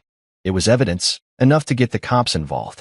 Micah had made sure of that, looping in a contact in Marrakesh who'd been waiting for the green light. This wasn't about me dragging her back. It was about letting her face the consequences she'd built. I leaned against the counter, staring at the spot where her note had been. I'd crumpled it up earlier, tossed it in the trash, but the words still echoed. "Thanks for the money, Garrett. Good luck starting from scratch." She'd wanted me to feel that, to think she'd left me with nothing. But she didn't know the bag was a decoy, didn't know I'd been steps ahead. The real $10 million was still safe in the vault, and now she was the one with nothing, stuck in a foreign country, her big plan blown to pieces. I took a sip of water, the cold shocking my system, and wondered what she was thinking right now. Was she cursing me? Blaming Julian? Or just sitting there, realizing she'd lost? My phone buzzed on the table, pulling me out of my thoughts. It was Micah. "You still up?" he asked when I answered, his voice rough from the night. "Yeah," I said, walking back to the couch. "Just watched the whole thing go down. You and Harper were flawless." He laughed, tired but satisfied. "Man, you should have seen it in person. When she read that note, I thought she'd faint." Julian tried to run, tripped over a chair, made it about 10 feet before the cops grabbed him. I pictured it, almost smiling. And Tessa. Micah paused, his tone softening. She didn't move, just stood there, staring at the bag like it had betrayed her. "Police took her too. They're both in custody now." I nodded, sinking into the cushions. "Good. That's what I wanted. It wasn't, not entirely. I'd wanted her to come clean, to choose me over whatever this was, but that ship had sailed." Micah cleared his throat. "You okay, Garrett? I mean, really?" I didn't answer right away, just listened to the hum of the fridge in the background. Was I okay? My wife had run off with another man, tried to steal from me, and now she was in a Moroccan jail cell. "I'll be fine," I said finally. "Just need to see this through." He didn't push, just said, "Get some sleep, man. We'll talk tomorrow." I hung up and tossed the phone aside, my eyes drifting to the ceiling. Sleep didn't come, though. I lay there, replaying the night, the party, the collapse, the way Tessa's world fell apart in front of everyone. She'd worn that red dress like armor, thinking it'd carry her through, but it couldn't save her from this. I'd known she was greedy, known she loved the high life, but I never thought she'd turn it on me. 3 years of marriage, and I'd missed it. The lies, the planning, the way she'd slipped out of my life while I was busy building it.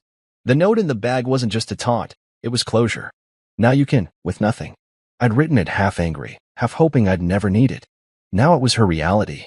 I got up, restless, and wandered to the hall closet where the bag had been. It was empty now, just coats and a pair of her old sneakers she'd left behind. I shut the door, harder than I meant to, and went upstairs. The bedroom felt like a museum. Her side of the bed still smelled faintly of lavender, her jewelry box open on the dresser. I didn't touch it, didn't want to. Instead, I grabbed a blanket and headed back to the couch, curling up under it like I could block out the world. The police would hold them, Micah had said. The fake docs tied to the bag would keep them there. Fraud, attempted theft, whatever charges stuck. It wasn't my job to decide that. I just made sure they couldn't run from it. The living room was dark, the only sound my own breathing. I thought about calling Harper, asking for more details, but what was the point? I'd seen enough. Tessa's face when she read the note. That was the image I'd carry. Not the woman I'd loved, but the one who'd tried to break me. And Julian, flailing as the cops closed in. He was nothing, just a pawn she'd picked to play her game. They'd brought this on themselves, and I'd let them. I closed my eyes, the blanket warm against my skin, and felt the first real wave of exhaustion hit. This wasn't the end, not yet, but it was close. The public collapse was complete, and I'd orchestrated it from this quiet house, thousands of miles away. Tomorrow, I'd figure out what came next. For now, I let the darkness take me, the echo of her voice finally fading. I didn't sleep much that night, just drifted in and out on the couch, the blanket tangled around my legs. By the time the sun peeked through the blinds, I was already up, staring at the ceiling.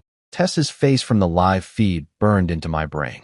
Micah's call about her and Julian in custody had settled something in me. Not peace, not yet, but a kind of grim resolve. She tried to take everything, and I turned it back on her. Now I had to face her, one last time. A few days later, Micah arranged it, a meeting in a small private office at a police station in Casablanca. "You sure about this?" he'd asked over the phone, his voice cautious. "You don't owe her anything." I'd nodded to myself, staring out the kitchen window. "I know, but I need to see her. Need to hear what she says." The flight to Morocco was a blur. 10 hours of stale air and bad coffee, my mind churning the whole way. I landed in Casablanca late afternoon, the heat hitting me like a wall as I stepped off the plane. Micah met me at the airport, his suit wrinkled from travel, but his grin was sharp. "You look like hell," he said, clapping me on the shoulder. "Feel like it too," I muttered, tossing my bag into his rental car. We drove straight to the station, the city flashing by, dusty streets, honking taxis, vendors shouting over each other. It didn't feel real, like I was stuck in someone else's story. But this was mine, and Tessa was waiting. The office was small, bare, gray walls, a metal table, 2 chairs. A guard brought her in, her wrists cuffed, her hair pulled back in a messy ponytail. No makeup, no red dress, just a plain white shirt and jeans, her eyes hollow. She didn't look like my Tessa anymore, not the woman who'd kissed me goodnight a week ago. She sat down across from me, the guard stepping back to the door, and for a long moment, we just stared at each other. "You planned this," she whispered finally, her voice cracking. I leaned back in my chair, keeping my face steady. "No," I said. "You did." Her lips trembled, and she looked down at the table, her fingers twisting together. "Garrett, don't." I cut her off, sharper than I meant to. "Don't try to explain it now." She flinched, and I saw the tears start pooling in her eyes. "Julian, he manipulated me," she said, her voice rising. "He said we could start over, that you didn't care anymore. I made a mistake, Garrett, I swear." I almost laughed, but it caught in my throat, bitter and hard. "A mistake? You wrote me a note, Tessa. You took the bag and ran. That's not a mistake, that's a choice." She shook her head, tears spilling now, but I didn't buy it. I'd seen her cry before, knew how she could turn it on when she needed to. I slid 2 folders across the table, the papers rustling in the quiet room. "Here's where we're at," I said, my tone flat. "One's a plea deal, house arrest. You return what you took, testify against Julian. The other's prison. Pick one." Her hand shook as she reached for them, flipping open the plea deal first. She stared at it, then looked up at me, her eyes wide. "You knew all along," she said, almost to herself. I nodded, slow and deliberate. "I trusted you, Tessa. Loved you. And you cashed out. I just didn't let you cash in." She dropped the folder, covering her face with her hands, her shoulders shaking. "I'm sorry," she sobbed, the words muffled. "I didn't mean for it to end like this. I wanted to believe her, wanted to feel something, anger, pity, anything, but I was numb." "You didn't mean to get caught," I said, standing up. "That's the difference." She looked up at me, her face streaked with tears, and for a second, I saw the woman I'd married, vulnerable, beautiful, lost. But it wasn't real, not anymore. "Why'd you do it?" I asked, the question slipping out before I could stop it. She wiped her eyes, taking a shaky breath. "I felt trapped," she said. "You were always working, always gone. Julian, he saw me. He listened. I thought I could have something new." I clenched my jaw, the words hitting harder than I expected. You could have talked to me, I said. Instead, you stole from me. She didn't have an answer for that, just sat there, staring at the folders like they were her lifeline. I turned to the guard, nodding for him to take her back. Choose quick, I said over my shoulder. I'm not waiting around. She called my name as the door opened, but I didn't look back. The hall outside was narrow, the air thick with dust and sweat, and Micah was waiting by the exit, leaning against the wall. How'd it go? He asked, falling into step beside me as we walked out into the blinding sunlight. She cried, I said. Blamed Julian. Said she's sorry. He snorted. Figures. You buy it? I shook my head. Not for a second. We climbed into the car, the leather seats hot from the sun, and Micah started the engine. She'll take the plea, he said, pulling onto the road. Her lawyer's already sniffing around. Julian's toast either way, he's got priors, no leverage. I stared out the window, the city blurring past. Good, I muttered. Let them sort it out. Micah glanced at me, his hands tied on the wheel. You didn't have to come here, you know. Could have let me handle it. I shrugged. Needed to see her. Needed to know why. He didn't push, just drove, the hum of the engine filling the silence. I thought about her excuse, feeling trapped, ignored. Maybe there was truth in it. I'd been buried in the merger, coming home late, brushing off her complaints. But that didn't justify this. She'd had a choice, and she picked Julian, picked the bag, picked a lie over me. Seeing her in that room, broken and desperate, didn't change that. It just made it real. I trusted her with everything, my heart, my life, and she'd thrown it back in my face. The confrontation wasn't about forgiveness. It was about closing the door. Back at the hotel, I stood on the balcony, the city sprawling out below me, lights flickering in the dusk. Tessa was still in that cell, probably signing the plea deal by now. Julian was done, his big talk landing him nowhere. And me? I was here, alone, but not empty. I'd given her the chance to come clean, and she lied to my face. That was enough. I took a deep breath, the warm air filling my lungs, and felt the weight start to lift, just a little. Tomorrow, I'd fly home, leave this mess behind. For now, I watched the skyline, the chapter ending, and knew I'd walk away stronger than she ever would. I landed back in the States 2 days later, the jet lag hitting me like a truck as I stepped off the plane into the gray drizzle of the airport. Morocco felt like a fever dream, Casablanca, Tessa's tears, the police station, all of it fading into the background as I dragged my bag through the terminal. Micah had stayed behind to wrap up the legal loose ends, promising to keep me posted, but I was done with that part. I'd faced her, heard her excuses, and left her to her fate. Now it was time to pick up the pieces of my own life, starting with the one thing she hadn't touched, the real $10 million and the merger that started it all. The drive home was quiet, the radio off, just the sound of rain tapping against the windshield. The house looked the same as I'd left it, empty, too big for one person, but I didn't linger on that. I dropped my bag in the hall and headed straight to the office downtown. Lane and Harwick Securities was buzzing when I walked in, the team still riding the high of the merger. Mark, my CFO, spotted me first, his grin wide as he waved me over. The man of the hour. Thought you'd be halfway to a beach by now. I forced a smile, shaking his hand. Not yet. Got some loose ends to tie up. He didn't ask about Tessa. Word had spread, I guessed, and I was grateful for that. I spent the morning finalizing the deal, signing papers, shaking hands with the board. The $10 million was already moved, safe in an investment account I'd set up weeks ago, before Tessa even knew what was coming. It wasn't just about keeping it out of her reach. It was about what came next. I'd been kicking around an idea for months, something bigger than the merger, something that'd outlast all this mess. By noon, I called a meeting with the core team, Mark, Harper, a few others, and laid it out. We're starting the Lane Foundation, I said, standing at the head of the table. 10 million seed money, focused on entrepreneurs from rough backgrounds. People who don't get a shot otherwise. The room went quiet, then Mark nodded, slow and thoughtful. That's big, Garrett. Real big. Harper, fresh off the Morocco job, leaned back in her chair, her arms crossed. I like it. Keeps the cash working, not just sitting there. She'd flown in that morning, her eyes still sharp despite the travel. You're head of security, I told her, pointing a finger her way. No one's better at sniffing out trouble. She smirked, tipping her head. Damn right. I'm in. Mark volunteered to handle the financials, and by the end of the day, we had a skeleton plan. Grants, mentorships, a real chance to change things. It felt good, solid, like I was building something Tessa couldn't tear down. Micah called that evening, his voice crackling over the line. Plea deals signed. Tessa's on house arrest, some apartment in Idaho, of all places. Julian's looking at 5 years, maybe more. I was on the couch, a glass of water in my hand, the TV muted in the background. Idaho? I asked, frowning. What's she doing there? Micah chuckled. Rehab program, part of the deal. Guess she's trying to clean up her act. I nodded, not surprised. And the villa crowd? He paused. They're pissed, but no charges against you. The docs were fake, nothing ties back. You're clean. I let out a breath I didn't know I'd been holding. Good.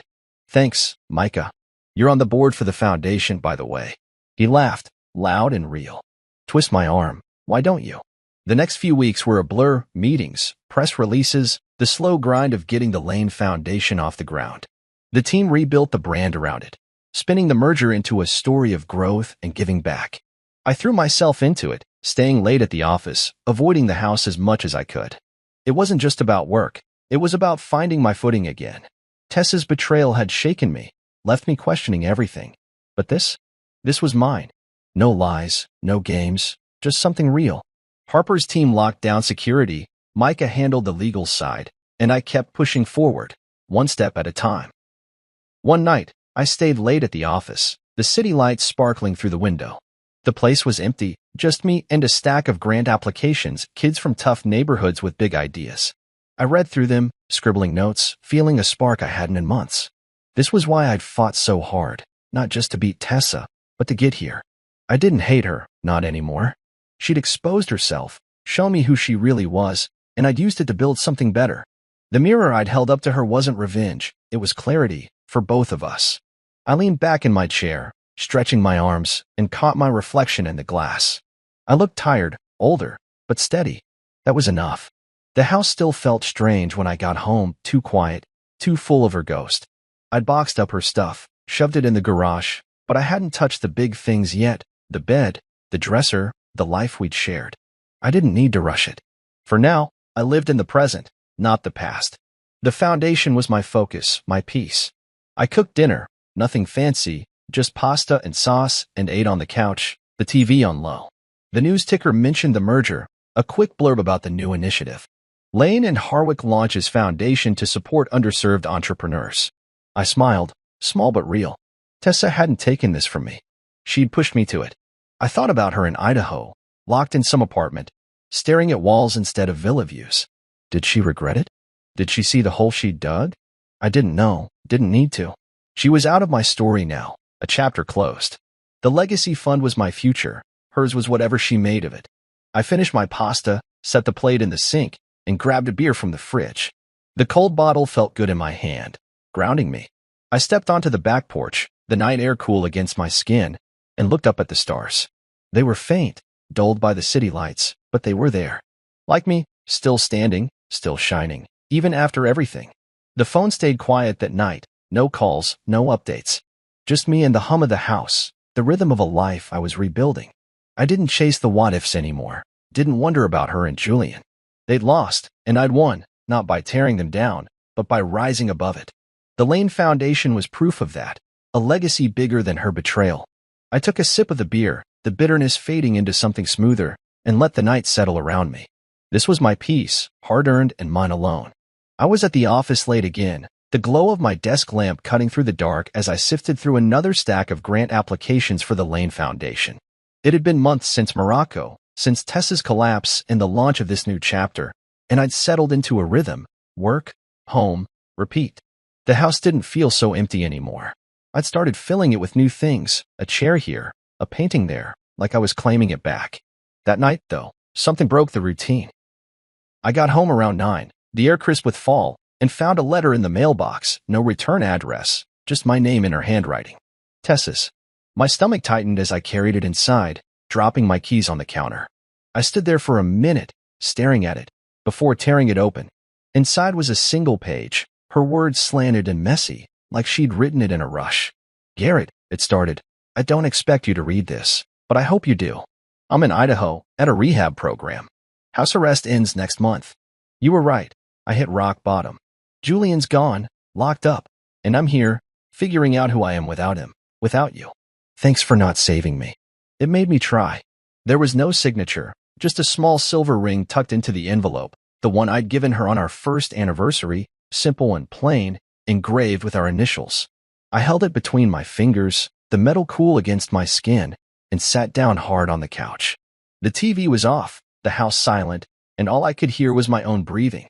I read the letter again, slower this time, trying to feel something: anger, relief, anything. But it was like pressing on a bruise that had already faded. She was in Idaho, in rehab, alone. No villa, no Julian, no grand escape. Just her and the mess she'd made. Thanks for not saving me, she'd written, and I wondered if she meant it. I hadn't saved her, not from the cops, not from herself, but I hadn't crushed her either. I'd let her fall, let the weight of her choices hit her full force. Maybe that was the push she needed. Or maybe it was just words, another play to tug at me. I didn't know, and I didn't care enough to figure it out. The ring caught the light as I turned it over, the tiny GNT etched inside glinting faintly. I remembered giving it to her, dinner at that little Italian place downtown, her laughing as I slid it onto her finger. Forever, she'd said, her eyes bright. Forever didn't last long.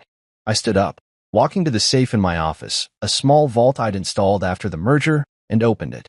The ring went in, next to some old contracts and a stack of cash I kept for emergencies. Not out of nostalgia, not because I couldn't let go, but because it belonged in the past, locked away with everything else. I shut the door, the click loud in the quiet, and felt the finality of it settle in. Closure, not for her, but for me. I grabbed a beer from the fridge and stepped onto the back porch, the night cool and still. The stars were clearer out here, away from the city's haze, and I leaned against the railing, letting the cold bottle sweat in my hand. Tessa thought she'd won when she took that bag, thought she'd outsmarted me with Julian and their big plans. I'd let her believe it, just long enough to watch it all unravel. The last laugh wasn't loud or cruel. It was quiet, steady, mine. She'd lost everything she'd tried to steal, her freedom, her future, even him, and I'd come out stronger. The Lane Foundation was proof of that, humming along, changing lives while she sat in some drab apartment, piecing hers back together. I took a sip of the beer, the bitterness sharp on my tongue, and thought about how it had played out. The decoy bag, the GPS, Harper's fake profiles, all of it had worked like clockwork. She'd opened that bag at the villa, so sure she'd hit the jackpot, and found my note instead. Now you can, with nothing. I hadn't written it to gloat. I'd written it to end it. And it had. Julian was in prison, his cocky grin locked behind bars, and Tessa was in rehab, her charm useless against the reality she'd built. I didn't need to chase them, didn't need to scream or fight. I just stepped back and let them fall, and that was the real victory. The porch creaked under my feet as I shifted, looking out at the yard, dark, overgrown, neglected since she left. I'd get to it eventually, maybe plant something new. The foundation was my focus now, but the house could be too. A fresh start, not from scratch like she'd wished me, but from strength. I'd rebuilt the company, turned the merger into something bigger, and I'd rebuild this too. Tessa's letter didn't change that. It was a footnote, a last whisper from a life I'd left behind. I didn't hate her, not anymore. She'd shown me who she was, and I'd shown her who I could be. That was enough. I finished the beer, the bottle empty in my hand, and went back inside, locking the door behind me. The letter stayed on the counter, the ring safe in the vault, and I headed upstairs. The bedroom didn't feel like hers anymore. I'd swapped the sheets, moved the furniture, made it mine. I climbed into bed, the mattress firm under me, and closed my eyes. Sleep came easier these days, the weight of her betrayal lighter with every step I took forward. The foundation was growing, applications pouring in, and I had a team of Harper, Micah, Mark, keeping it real. Tessa was out there, starting over with nothing, just like I'd promised. I didn't need to save her, didn't need to punish her. She'd done that herself. The next morning, I'd wake up, make coffee, head to the office. Life would go on, steady and sure. The last laugh wasn't about her losing, it was about me winning, not with vengeance, but with purpose. I'd let her think she'd taken it all, let her run with that illusion, and when it crashed, I was already building something better. The ring in the vault, the letter on the counter, they were relics, not regrets. I rolled over, the darkness soft around me, and let it go. She'd lost everything she stole, and I'd gained everything she couldn't touch. That was the end of it, and I was good with that. The sound of the ringing phone barely registered at first. I was deep in my work, poring over investment reports, my mind occupied with numbers, strategies, and projections. It wasn't until the third ring that I glanced at the screen. Unknown number. Instinct told me to ignore it. In my line of work, I received too many calls from people who wanted something from me. Business opportunities, partnerships, even distant relatives who suddenly remembered we were related after seeing my name in financial publications. If it was important, they'd leave a message. But for some reason, my fingers hesitated over the decline button. Something about this call felt different. I answered, "Hello." The silence on the other end lasted a second too long. Then, a voice I hadn't heard in 12 years. "Hi." It was soft, hesitant, carrying a familiar weight that sent a rush of heat through my chest. Her. I stiffened in my seat, my mind immediately rewinding to a time I had long buried. My grip on the phone tightened as I processed the unexpected reality of her voice in my ear. My ex-wife. For a moment, I thought I had misheard, that maybe the long hours had messed with my head. But no, it was her. That voice was unmistakable, sickly sweet when she wanted something, venomous when she didn't get it. Everything inside me told me to hang up. I had erased her from my life for a reason. She wasn't supposed to exist in my world anymore. And yet, she was calling. "What do you want?" My voice came out cold, sharper than I intended, but I didn't care. She let out a small sigh, the kind she used to let out when she wanted sympathy. "I heard about your father." The words cut through me like a blade. My father. The man who had stood by me through everything. The man who had watched me fall apart and then pushed me to rebuild myself into someone stronger, someone untouchable. The man who had believed in loyalty, integrity, and respect. And now, here was the woman who had betrayed me, pretending she gave a damn. I wanted to pay my last respects," she added, her voice dripping with something that almost sounded like sincerity. Almost. I swallowed down the anger that threatened to rise in my throat. She had no reason to care about my father. None. If anything, she had despised him, his discipline, his unwavering moral compass, the way he had seen right through her long before I did. So why now? Why was she reaching out? My mind flickered to the past, to the wreckage she had left behind. The lies, the manipulation, the utter destruction of everything we had built together. A decade of silence, and now she was calling. Still, a small part of me, the foolish, naive part of me that once loved her, wondered if this was something more. If she had changed. If there was even an ounce of genuine remorse in her voice. It was stupid, irrational, but for just a fraction of a second, the idea of closure crossed my mind. "I see," I said flatly, offering nothing. There was a brief pause. Then, as if sensing my resistance, she spoke again. "I'd like to meet," she said, her voice taking on that familiar persuasive edge. "Just to talk."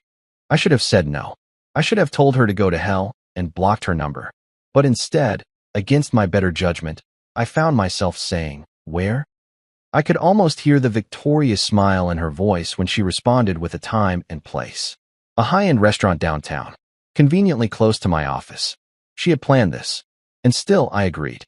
I told myself it was out of curiosity, that I wanted to see what kind of person she had become, that I wanted to know what game she was playing now. But deep down, I knew the truth.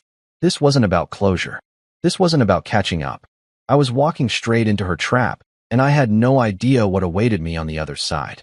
12 years ago, I was a different man. I wasn't the calculated, unshakable version of myself that sat behind a mahogany desk in a towering office. I wasn't a man who had built an empire from the ashes of his past. Back then, I was just a husband who believed in love. I had been naive, believing that loyalty was a given, that love alone was enough to sustain a marriage. My world revolved around her, and I had been convinced that hers revolved around me too. I worked hard. Too hard, maybe. I spent long nights at the office, securing our future, making sure we'd never struggle the way I had growing up.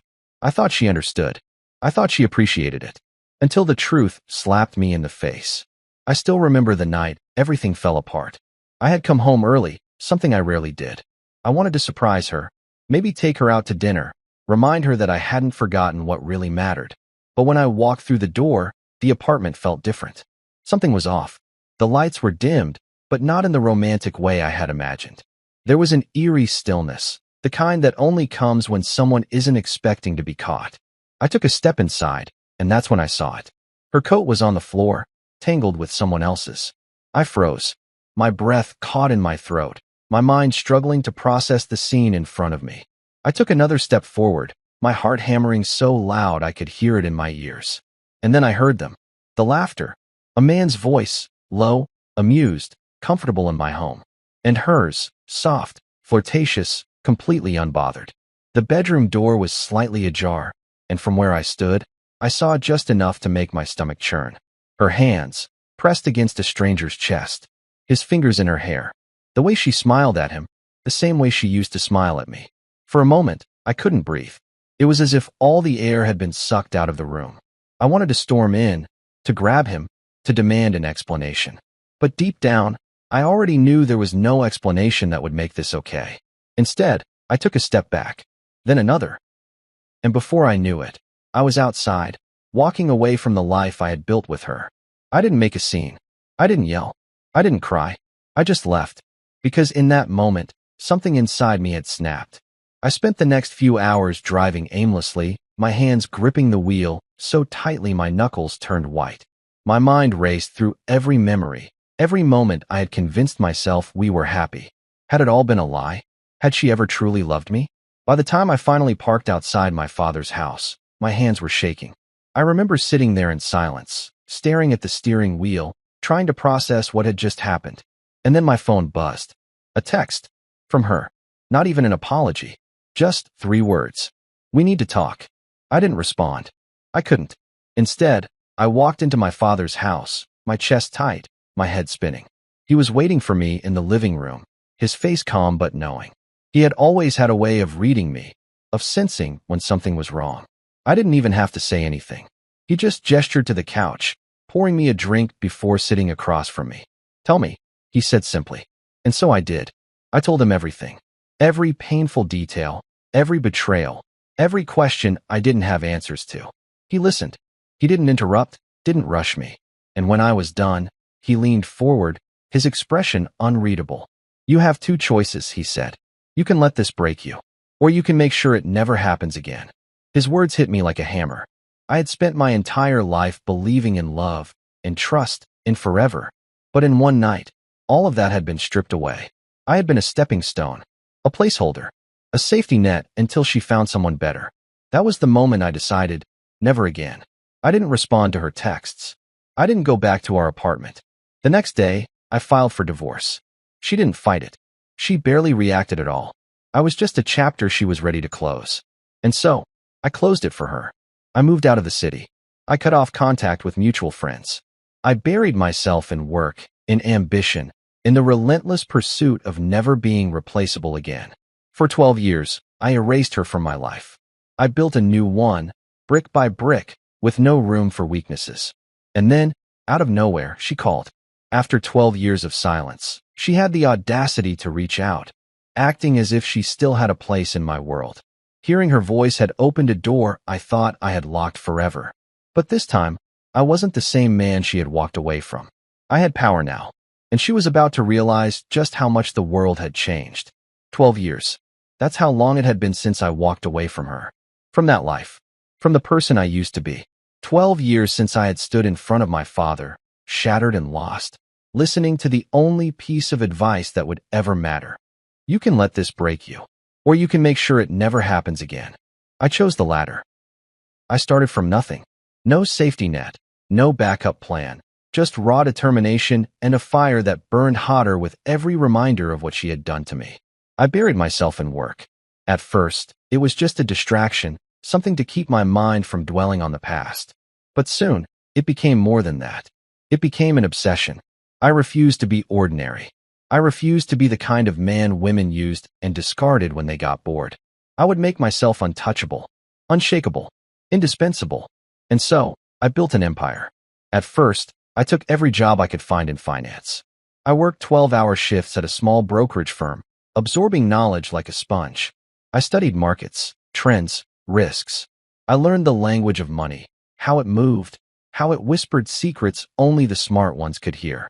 I sacrificed everything, sleep, relationships, comfort. I pushed harder than anyone else because I knew what failure felt like. And I swore to myself that I would never feel it again. Within 3 years, I was running my own investment firm. Small at first, but powerful. The kind that made the right people nervous. The kind that made the wrong people desperate to get in. By year 6, I had turned it into one of the most elite financial institutions in the country. Billionaires sought my advice. CEOs wanted my expertise. Governments wanted my strategy. By year 10, I was feared and respected. And now, 12 years later, I sat at the top of a financial empire. A place she would have killed to be by my side for. But she hadn't waited for me. She had traded me for someone else. A man who had probably seemed more exciting, more spontaneous. Someone who didn't bore her like I did. And now she was calling me. The irony would have been amusing if it weren't so pathetic. I leaned back in my chair, staring at the city skyline outside my office. The sun was setting, casting an orange glow over the glass buildings, reflecting power, wealth, success. Everything she had walked away from. And now, after all these years, she had reached out. Why? That was the question that lingered in my mind. It wasn't grief. She had never cared about my father. If anything, she had resented him. He had always seen through her, always warned me that she wasn't what she pretended to be. And he had been right. So why now? I thought about ignoring her. I had every right to. I owed her nothing. But something about this situation intrigued me. Was she desperate? Was she regretting everything? Or was this just another game? I wasn't the same man she had left behind. And if she thought she could manipulate me like she had all those years ago, she was in for a rude awakening. My phone buzzed on the desk. A text from my assistant. Your dinner reservation for tomorrow is confirmed. Would you like me to cancel? Tomorrow, the night I had agreed to meet her. I thought about it for a moment before replying. No, keep it. I wanted to see her. Not because I missed her. Not because I cared. I wanted to look into her eyes and watch her realize what she had lost. I wanted to see the exact moment she understood that the man she had abandoned was no longer within her reach. Because I had built myself into the kind of man she could never deserve. And this time, I was the one in control. The restaurant was one of the most exclusive in the city. A place where the wealthy dined in hushed luxury, where a reservation was nearly impossible to get unless you had the right connections or the right last name. I had both. As I stepped out of my car, the valet rushed forward, eager to please. I handed him the keys without a word, adjusting the cuffs of my tailored suit as I made my way toward the entrance. The maitre d' greeted me with a polished smile, instantly recognizing who I was. He led me to the private section in the back, secluded, expensive, exactly the kind of place my ex-wife would want to be seen in. And there she was. She was already seated, her posture poised, a glass of red wine in hand. The moment she saw me, her lips curled into a practiced smile. For a brief moment, I studied her. 12 years had passed, and yet, she barely looked different. She was still the same woman who had once told me I was boring, that I wasn't enough for her. But now, there was something else in her expression. A flicker of uncertainty beneath the confidence. Good. I took my seat across from her, leaning back as the waiter poured me a drink. Neither of us spoke at first, letting the tension settle between us. Then she tilted her head, regarding me with that same old, unreadable gaze. You look different. I smirked. 12 years will do that to a person. She let out a soft chuckle, swirling her wine. I was surprised you agreed to meet me. So was I admitted, setting my glass down. Why did you call me? Her expression shifted, and for a moment, I thought she might actually say something genuine. But then she exhaled and smiled again. The same manipulative smile I remembered all too well. I just wanted to see you, she said. After all these years. I wondered how you were doing. I scoffed, shaking my head. Cut the act. You didn't call just to check in on me. So let's get to the point. What do you want? She sighed dramatically, setting her glass down as she leaned forward. Fine. I'll be honest with you. I doubted that. But I let her continue. I'm married now, she said, her tone light, casual. I'm sure you already knew that. I raised an eyebrow. Should I care? A flicker of irritation passed through her eyes, but she quickly masked it. I thought it was worth mentioning, she said smoothly. I just thought it would be nice for you to meet my husband. It took everything in me not to laugh. Meet her husband? What game was she playing? Before I could respond, she lifted a hand and gestured towards someone across the room. I turned just as a man approached the table, dressed in an expensive suit, his confidence radiating off him in waves. But the moment his eyes met mine, that confidence shattered. I watched in amusement as his face drained of color, his steps faltering slightly as realization dawned. He knew exactly who I was. I leaned back in my chair, watching as he hesitated before taking a seat next to her. She was still smiling, completely unaware of what was happening. "This is my husband," she said sweetly. "Darling, this is—" Her husband cut her off before she could finish. His voice was tight, strained. "I know who he is." She frowned, glancing between us. "You do?" I smiled. "Go on, tell her." The man swallowed, his fingers tightening around the edge of the table. His discomfort was obvious, his composure slipping. Then, barely above a whisper, he muttered, "He's my boss." Silence. For the first time since she had walked out of my life, I saw something I had never seen on her face before. Panic. The confident smirk she had worn since I arrived disappeared. She turned back to me, her lips parting slightly as if trying to find the right words. "You?" she started, but trailed off. I chuckled, enjoying every second of this moment. "Yes, I own the company your husband works for." Her eyes flickered back to him, as if searching for confirmation. He gave a stiff nod, his entire body tense. She looked back at me, her expression unreadable. I tilted my head slightly. "This little dinner of yours, was it supposed to humiliate me?" She said nothing, because we both knew the answer. She had expected to walk in here with her successful, wealthy husband, expecting to show me that she had traded up, that she had won. But the reality was far more brutal. She hadn't traded up. She had unknowingly placed herself right back under my shadow. The power dynamic had shifted in a way she hadn't anticipated, and now she was left grasping for control. Her husband, meanwhile, looked like he wanted to disappear. He wasn't stupid. He knew what this meant. He was an employee of mine, a very replaceable employee. And for the first time that night, I spoke directly to him. "I don't mix business with personal matters," I said, my tone calm but pointed. "So as long as you do your job, I have no issue with you." But I let the word linger, watching as his shoulders stiffened. "It would be wise to keep your wife in check. She has a habit of overestimating her influence." He nodded quickly, his jaw tight. She turned to me, her voice sharp now. "Is that a threat?" I smirked. "No, sweetheart. That's a reminder." She clenched her jaw, gripping the edge of the table as if holding herself back from saying something reckless. But she knew. She had lost. I stood up, adjusting my suit jacket, my tone casual as I added, "Enjoy your dinner." Then, without sparing her another glance, I walked away. And this time, I was the one leaving her behind. I walked out of the restaurant, the night air cool against my skin, but I barely noticed. My mind was still replaying the moment her husband, my employee, had realized exactly who I was. The look on his face, the way his confidence had shattered the second he recognized me. I had gone there expecting a simple conversation. Maybe some fake pleasantries, a forced smile, a few passive-aggressive jabs from her. But instead, she played herself in the most spectacular way possible. She had come here hoping to show off, to prove she had moved on, that she had upgraded. Instead, she had put herself back under my shadow. The thought made me chuckle as I stepped toward my car. The valet rushed to open the door for me, handing over my keys with a polite nod. I gave him a curt thanks before sliding into the driver's seat, the door shutting with a satisfying click. As I pulled away from the restaurant, I let out a slow breath, my fingers tapping against the leather steering wheel. 12 years. 12 years of silence, of cutting her out of my life completely. And yet, here she was, right back where she never wanted to be. I could still see the shock in her eyes when she realized who her husband worked for. The way she had lost control of the situation within seconds. It was poetic, really. She had laughed in my face all those years ago, told me I was boring, that she needed more. And now, she was married to a man who answered to me. I couldn't have planned it better if I tried.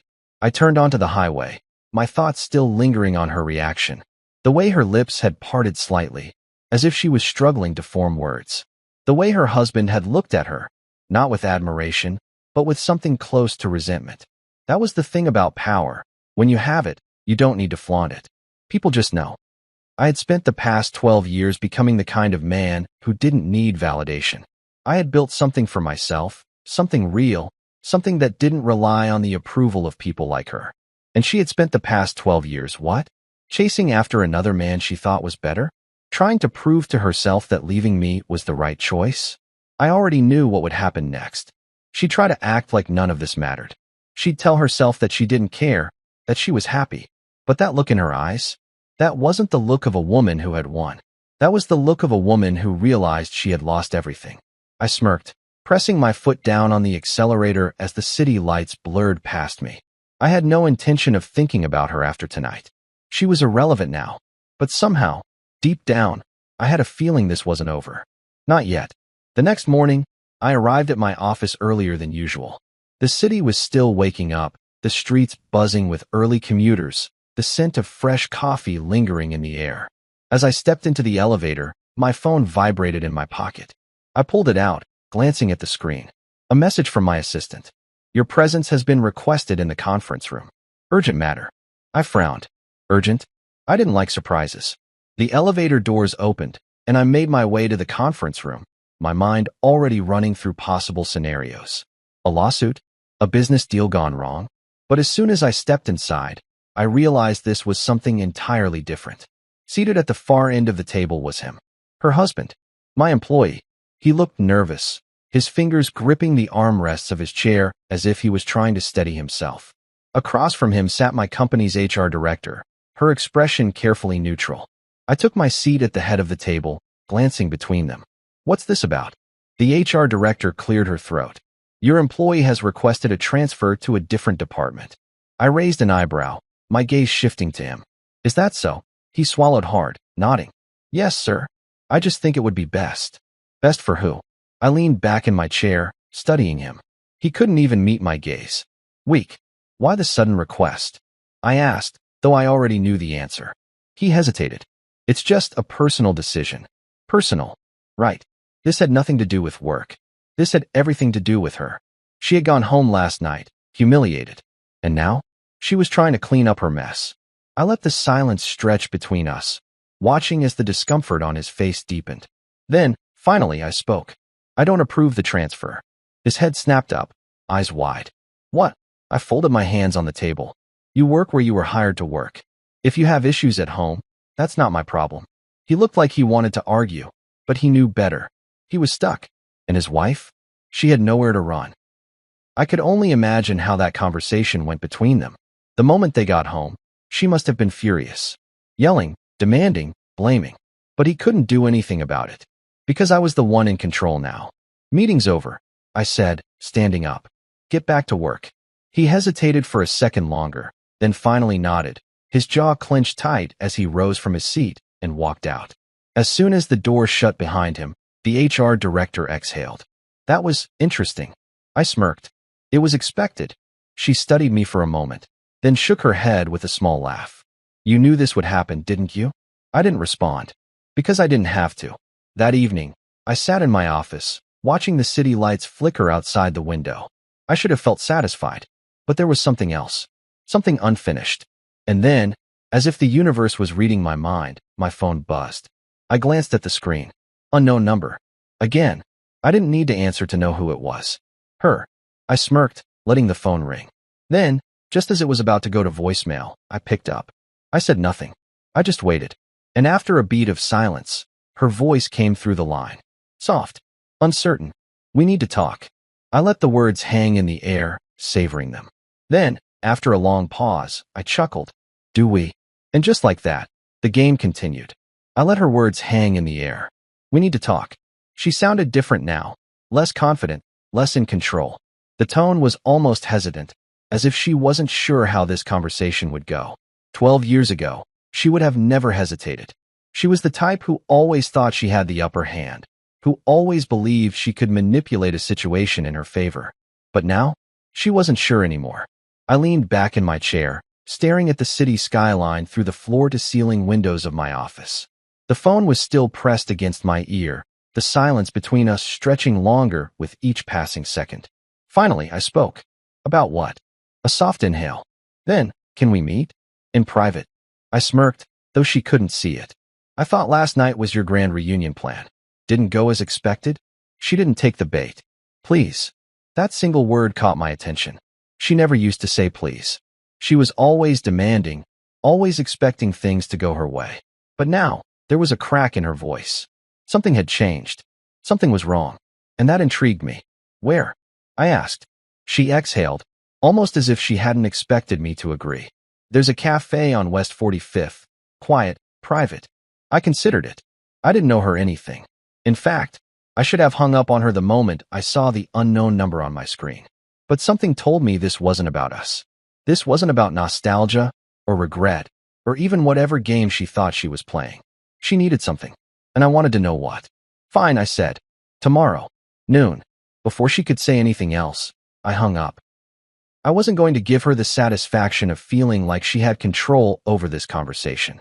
If she wanted something from me, she was going to have to work for it. The next day, I arrived at the cafe 5 minutes late, just to remind her who was setting the terms. She was already there, sitting at a table in the far corner, her hands wrapped around a cup of coffee. She looked up the moment I walked in, and for the first time in 12 years, I really looked at her. She was still beautiful. That much hadn't changed, but there was something different about her now. Something in her eyes. She looked tired, not in the sleepless way, but in the way people look when life has worn them down. And for some reason, that surprised me. I took my seat across from her, not bothering with small talk. What do you want? She exhaled slowly, setting her coffee down. I need help. I raised an eyebrow, amused. From me? She nodded. Yes. I let out a low chuckle, shaking my head. That's funny. She flinched, just barely, but I caught it. Good. She had to know how ridiculous this was. How bad is it? I asked, leaning back in my chair. If you're coming to me of all people, things must be falling apart. Her fingers tightened around her coffee cup. Then, finally, she spoke. It's my husband. I wasn't surprised. I had seen the cracks forming the second I sat across from them at that restaurant. He had looked uncomfortable, uneasy, as if there was something unspoken between them. I had known then that something was off, but I hadn't expected her to break so soon. What about him? I asked. She hesitated, as if debating how much to tell me. Then, in a quiet voice, she said, he's in trouble. Financially. A bad deal, bad investments, and now it's spiraling. I tilted my head. And let me guess, he owes someone money? She swallowed hard. Yes. I sighed, shaking my head. And let me also guess. This is your way of asking me for a bailout. She didn't answer. She didn't have to. I laughed, but there was no humor in it. You left me for him. And now, you're asking me to save him. She winced. I know how it sounds. No. I corrected, my tone sharp. You don't. Because if she did, she wouldn't be sitting here. She wouldn't have the audacity to come to me after everything she had done. I let the silence stretch, watching as she fidgeted under my gaze. Then, finally, I asked the one question that had been lingering in my mind. Does he know you're here? She hesitated. Then, after a moment, she shook her head. No. That told me everything I needed to know. Her marriage was falling apart. She had once thrown me away like I was nothing, convinced she had found something better. And now? Now she was keeping secrets. Now she was desperate. Now she was right back where she started. Except this time, I wasn't the man she could manipulate. I leaned forward slightly, lowering my voice just enough to make her uneasy. You spent 12 years pretending I didn't exist. 12 years telling yourself you made the right choice. But now, when things get bad, you come running back. She blinked rapidly, as if trying to keep her composure. I wouldn't be here if I had another choice. That's the thing, I said, smirking. You always had a choice. You just never thought you'd need me again. She didn't say anything, because she knew I was right. I let the moment sit between us, watching as she swallowed hard, her confidence shrinking more and more with each second. Then, finally, I stood up. Whatever happens to him, to you, that's not my problem. Her eyes widened slightly, as if she hadn't expected me to say no. You don't understand, she stammered. I understand perfectly, I said coolly. You burned a bridge, and now you're realizing you're on the wrong side of it. I pulled a few bills from my wallet, tossing them onto the table to cover the coffee she had barely touched. Then, without another word, I turned and walked away. I didn't look back, because some people don't deserve second chances, and I wasn't about to give her one. I walked out of the cafe without looking back, but I felt her gaze burning into my back. She had expected a different outcome. Maybe she thought I still had some shred of sentiment left for her, some lingering attachment that would make me cave. She was wrong. I didn't know her anything. Still, as I stepped into the crisp afternoon air, I found myself pausing for a moment. Not because I was second-guessing my decision. There was no doubt in my mind that walking away was the right thing to do, but because something about this entire situation bothered me. Not in the way old wounds sometimes ache. No, this was different. She was desperate. I knew her. She would never lower herself to ask me for help unless she had no other option. That meant whatever trouble her husband was in, it was worse than she had let on. I exhaled sharply, shaking off the thought. Not my problem. I had spent years making sure nothing, not love, not betrayal, not personal attachments, could affect me. I wasn't about to break that rule now. I climbed into my car, slamming the door shut. The moment I pulled onto the road, I put it all behind me. I was done with her. For good. The rest of the day was uneventful. Meetings, calls, reviewing reports. Everything flowed like clockwork, just as it always did. I didn't allow distractions. That was the key to my success. By the time I left the office, the city had shifted into its nighttime rhythm. Lights flickering on, the streets buzzing with people moving between dinner reservations, bars, and late-night meetings. I was halfway home when my phone buzzed in the center console. I glanced down. Unknown number. Again. I let it ring. Then, a voicemail notification popped up. For a few seconds, I debated ignoring it. But curiosity won. I pressed play. Her voice came through the speakers, shaky, uncertain. Please. Just hear me out. I smirked, shaking my head. She really thought begging would change my mind? I deleted the message without finishing it and kept driving. The following morning, I arrived at the office early, as usual. My assistant greeted me with a stack of reports and updates, running through my schedule for the day. But just as I was about to head into my first meeting, she hesitated. There's something else, she said carefully. I raised an eyebrow. What is it? She pursed her lips, shifting on her feet. Your ex-wife. She came by the office this morning. I stilled. She had come here? She was bolder than I thought. She wanted to see you, my assistant continued. She didn't have an appointment, of course, so I told her you weren't available. But she said it was urgent. I scoffed. Her problems aren't my emergency. I figured as much, my assistant said. I had security escort her out. I nodded in approval, flipping open the folder in my hands. Good. That should have been the end of it. But she wasn't giving up. And that made me wonder, what was she really afraid of? Later that evening, I found myself sitting in my penthouse, a glass of whiskey in hand, staring at the city lights through the floor-to-ceiling windows. I wasn't thinking about her. Not really. But I was thinking about why she was so persistent.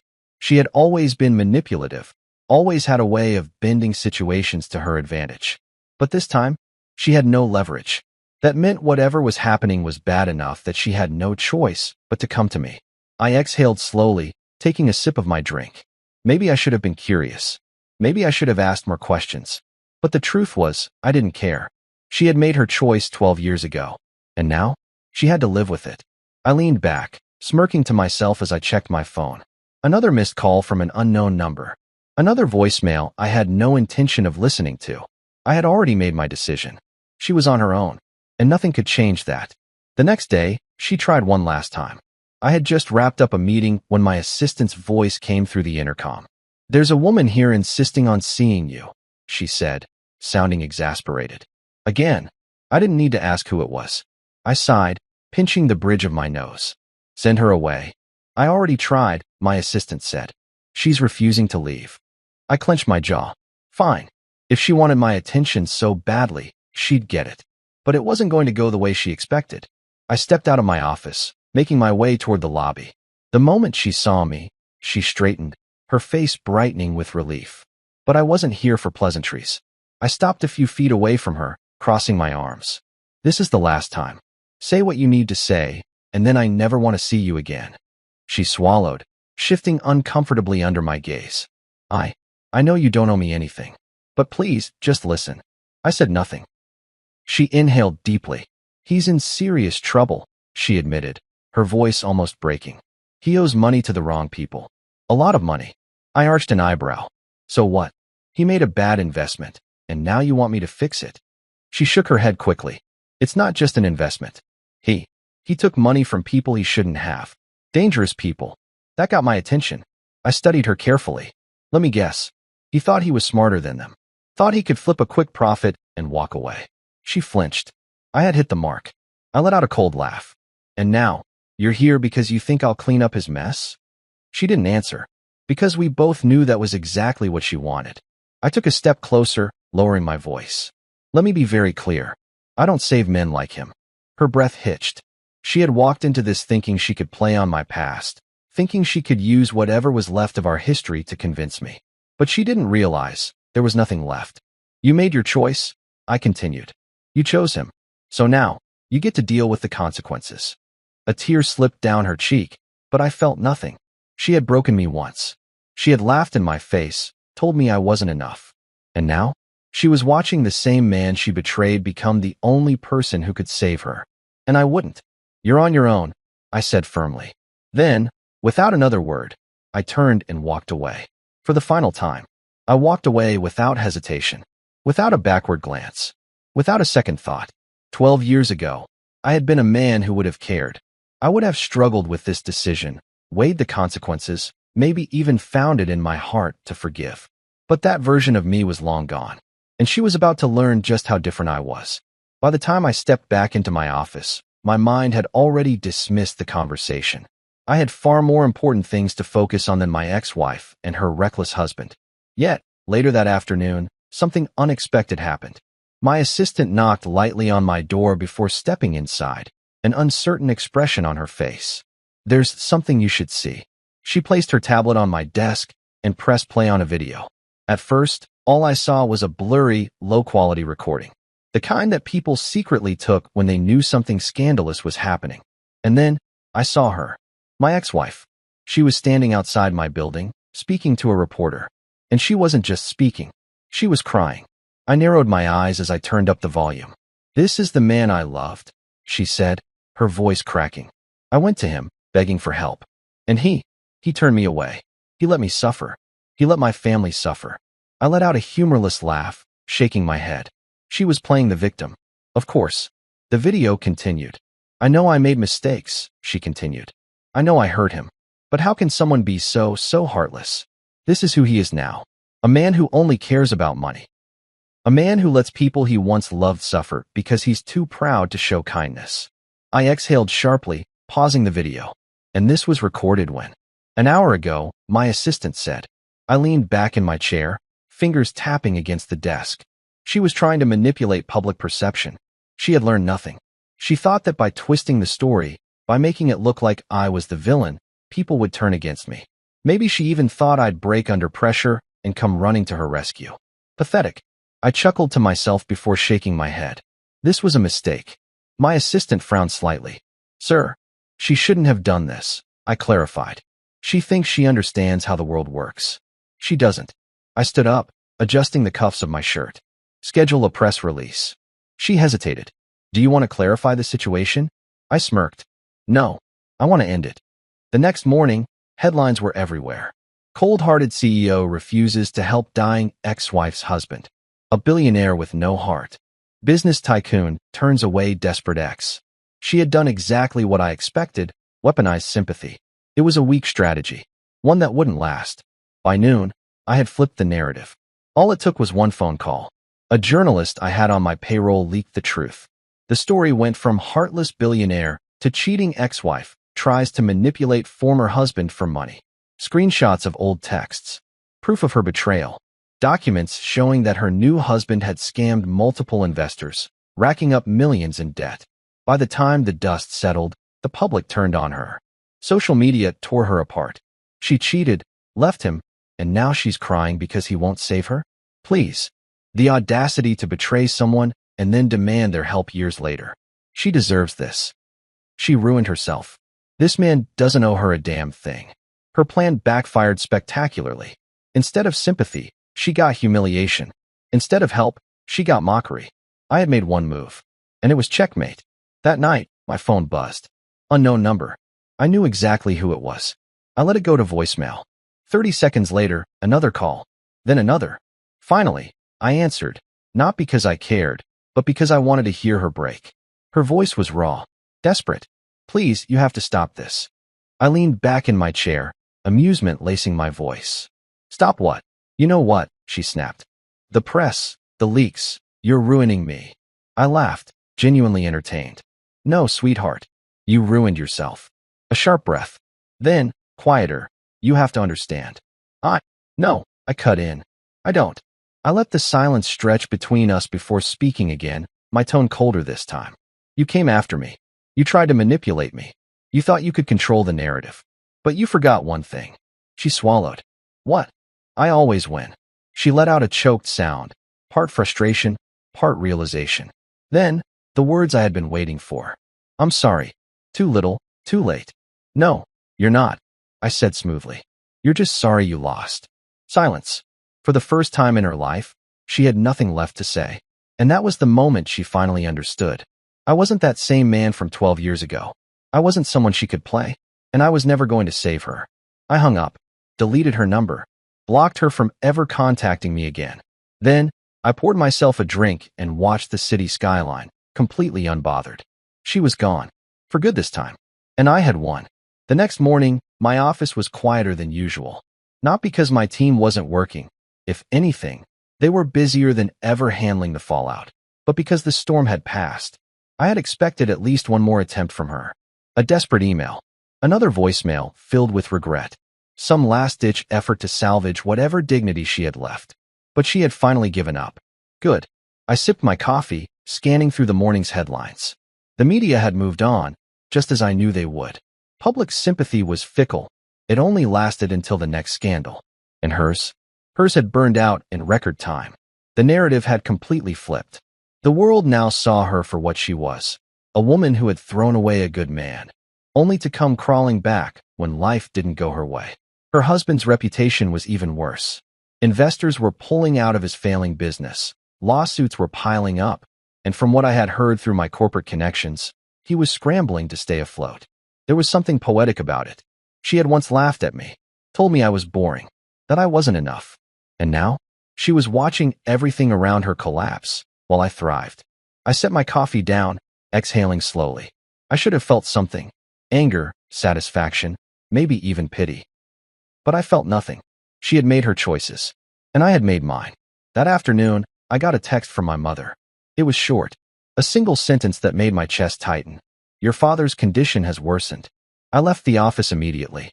By the time I arrived at the hospital, my mother was waiting in the hallway, her face lined with exhaustion. He's asking for you, she said softly. I nodded, stepping past her and into the dimly lit hospital room. My father looked smaller than I remembered. Weaker. The man who had once stood so tall, so unwavering, was now reduced to frail limbs and shallow breaths. But his eyes were the same.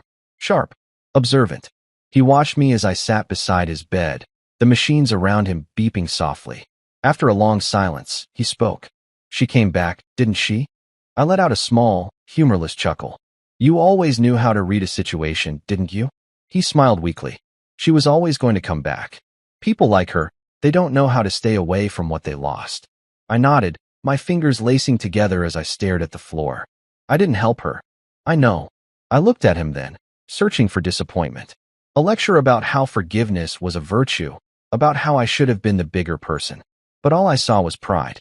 You made the right choice, he said. I exhaled slowly, letting those words settle. For years, I had built myself into someone who couldn't be hurt again. I had convinced myself that power was the only thing that mattered, that I needed to be untouchable to survive. And yet, hearing those words from him, it meant more than anything. He coughed, his body trembling slightly. I reached out, steadying him, my grip firm but careful. You did good, son, he whispered. I swallowed hard. You don't have to say that. Yes, I do. His breathing was slower now, each inhale more strained than the last.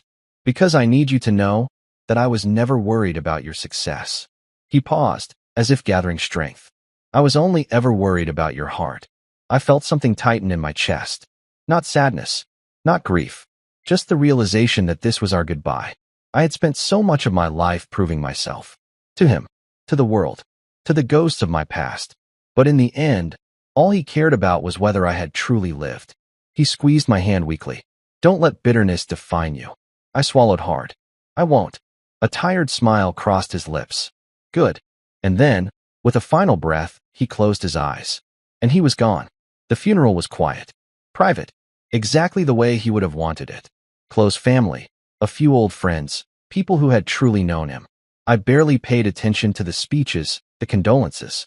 My mind was elsewhere. And then, at the end of the service, she showed up. I saw her standing near the back of the cemetery, dressed in black, her hair pinned back neatly. She wasn't here for him. She was here for me. I watched as she hesitated, then slowly started walking toward me. I let her, because I wanted to see what she had to say. She stopped a few feet away, her eyes searching mine. I'm sorry. I tilted my head slightly. For what? Her lips parted slightly, as if she wasn't sure how to answer. For my father? For what she had done to me? For losing everything? She had no idea what she was even apologizing for. And that told me everything I needed to know. I let the silence stretch, watching as she shifted uncomfortably. Then, finally, I spoke. This is the last time we will ever speak. Her breath caught. I shook my head. No more explanations. No more attempts. We are done. Tears welled in her eyes, but I didn't care. I didn't feel hatred.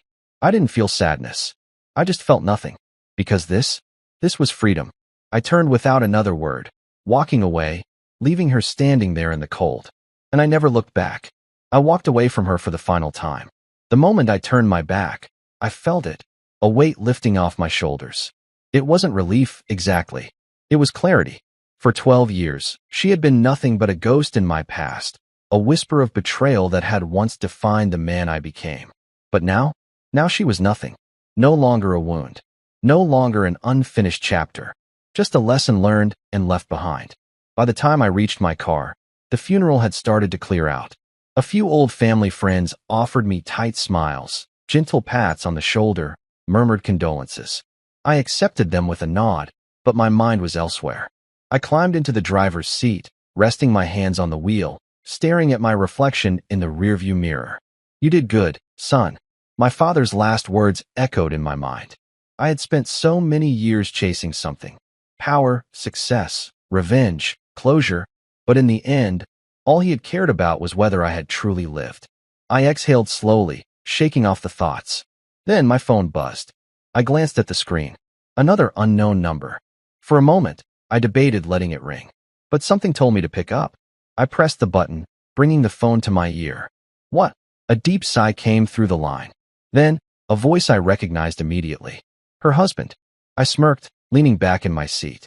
I was wondering when you'd call. There was silence on the other end. Then, a quiet, hesitant, "You knew this would happen, didn't you?" I chuckled. Which part? The fact that your wife would try to use me? The fact that she would fail miserably? Or the fact that now, you're calling me, too? Another silence. He hated this. He hated that he was here, groveling to me, the man his wife had left behind. How much do you want? He finally asked, voice tight. To make this go away? I laughed at that. He still didn't get it. This isn't about money, I said coolly. This is about consequences. Damn it, he muttered. You don't understand what's happening. I understand perfectly, I interrupted. You dug yourself into a hole, and now you're realizing there's no way out. Your investors are pulling out. Your business is crumbling. Your wife is a social pariah. And now you're here, begging. I'm not begging, he snapped. I smirked. Not yet. A sharp inhale on his end. He was losing his composure. Good. What do you want? He asked, his voice lower now. More desperate. I let the silence stretch. Then, finally, I spoke. I want you to watch everything burn. His breath caught. I want you to feel what I felt. I continued, my tone ice cold. I want you to understand what it means to be discarded, betrayed, humiliated. I want you to look at the woman you thought you won and realize she was never a prize. He didn't say anything, because he knew I was right. She ruined herself, I said casually. And you? You let her drag you down with her. A slow, bitter chuckle came through the line. You really don't care, do you? No, I admitted. I don't. And for the first time, I realized it was the truth. I had thought revenge would feel different. I had thought I would feel a rush, a sense of victory. But I didn't. Because winning didn't come from destroying them. Winning came from walking away untouched. Winning came from living a life they could never be a part of. I exhaled slowly, adjusting my grip on the wheel. This is the last time we will ever speak, I said, mirroring the words I had told his wife. Enjoy the downfall, because I won't be watching. And then, before he could say another word, I hung up, blocked his number, deleted him from my world, just like I had done to her. 1 year later. Life moved on. The headlines faded. Their scandal became old news, replaced by fresher gossip. Her husband's business collapsed completely. The lawsuits buried him. He filed for bankruptcy, his once flashy lifestyle reduced to nothing. And her? She disappeared. No more interviews. No more desperate attempts to spin the story. No more anything. Somewhere along the way, she had finally learned what I had known all along. Some bridges, once burned, can never be rebuilt. And me? I thrived. My company expanded into international markets. My investments reached new heights. And most importantly, I found peace. Not in revenge, not in watching them suffer, but in knowing they no longer mattered. One evening, I sat on my penthouse balcony, overlooking the city. A glass of whiskey in one hand, my phone in the other. A message popped up. A dinner invitation. From someone actually worth my time. I smiled, texting back. Wouldn't miss it. Because for the first time in 12 years, I was finally free. And I had no intention of ever looking back.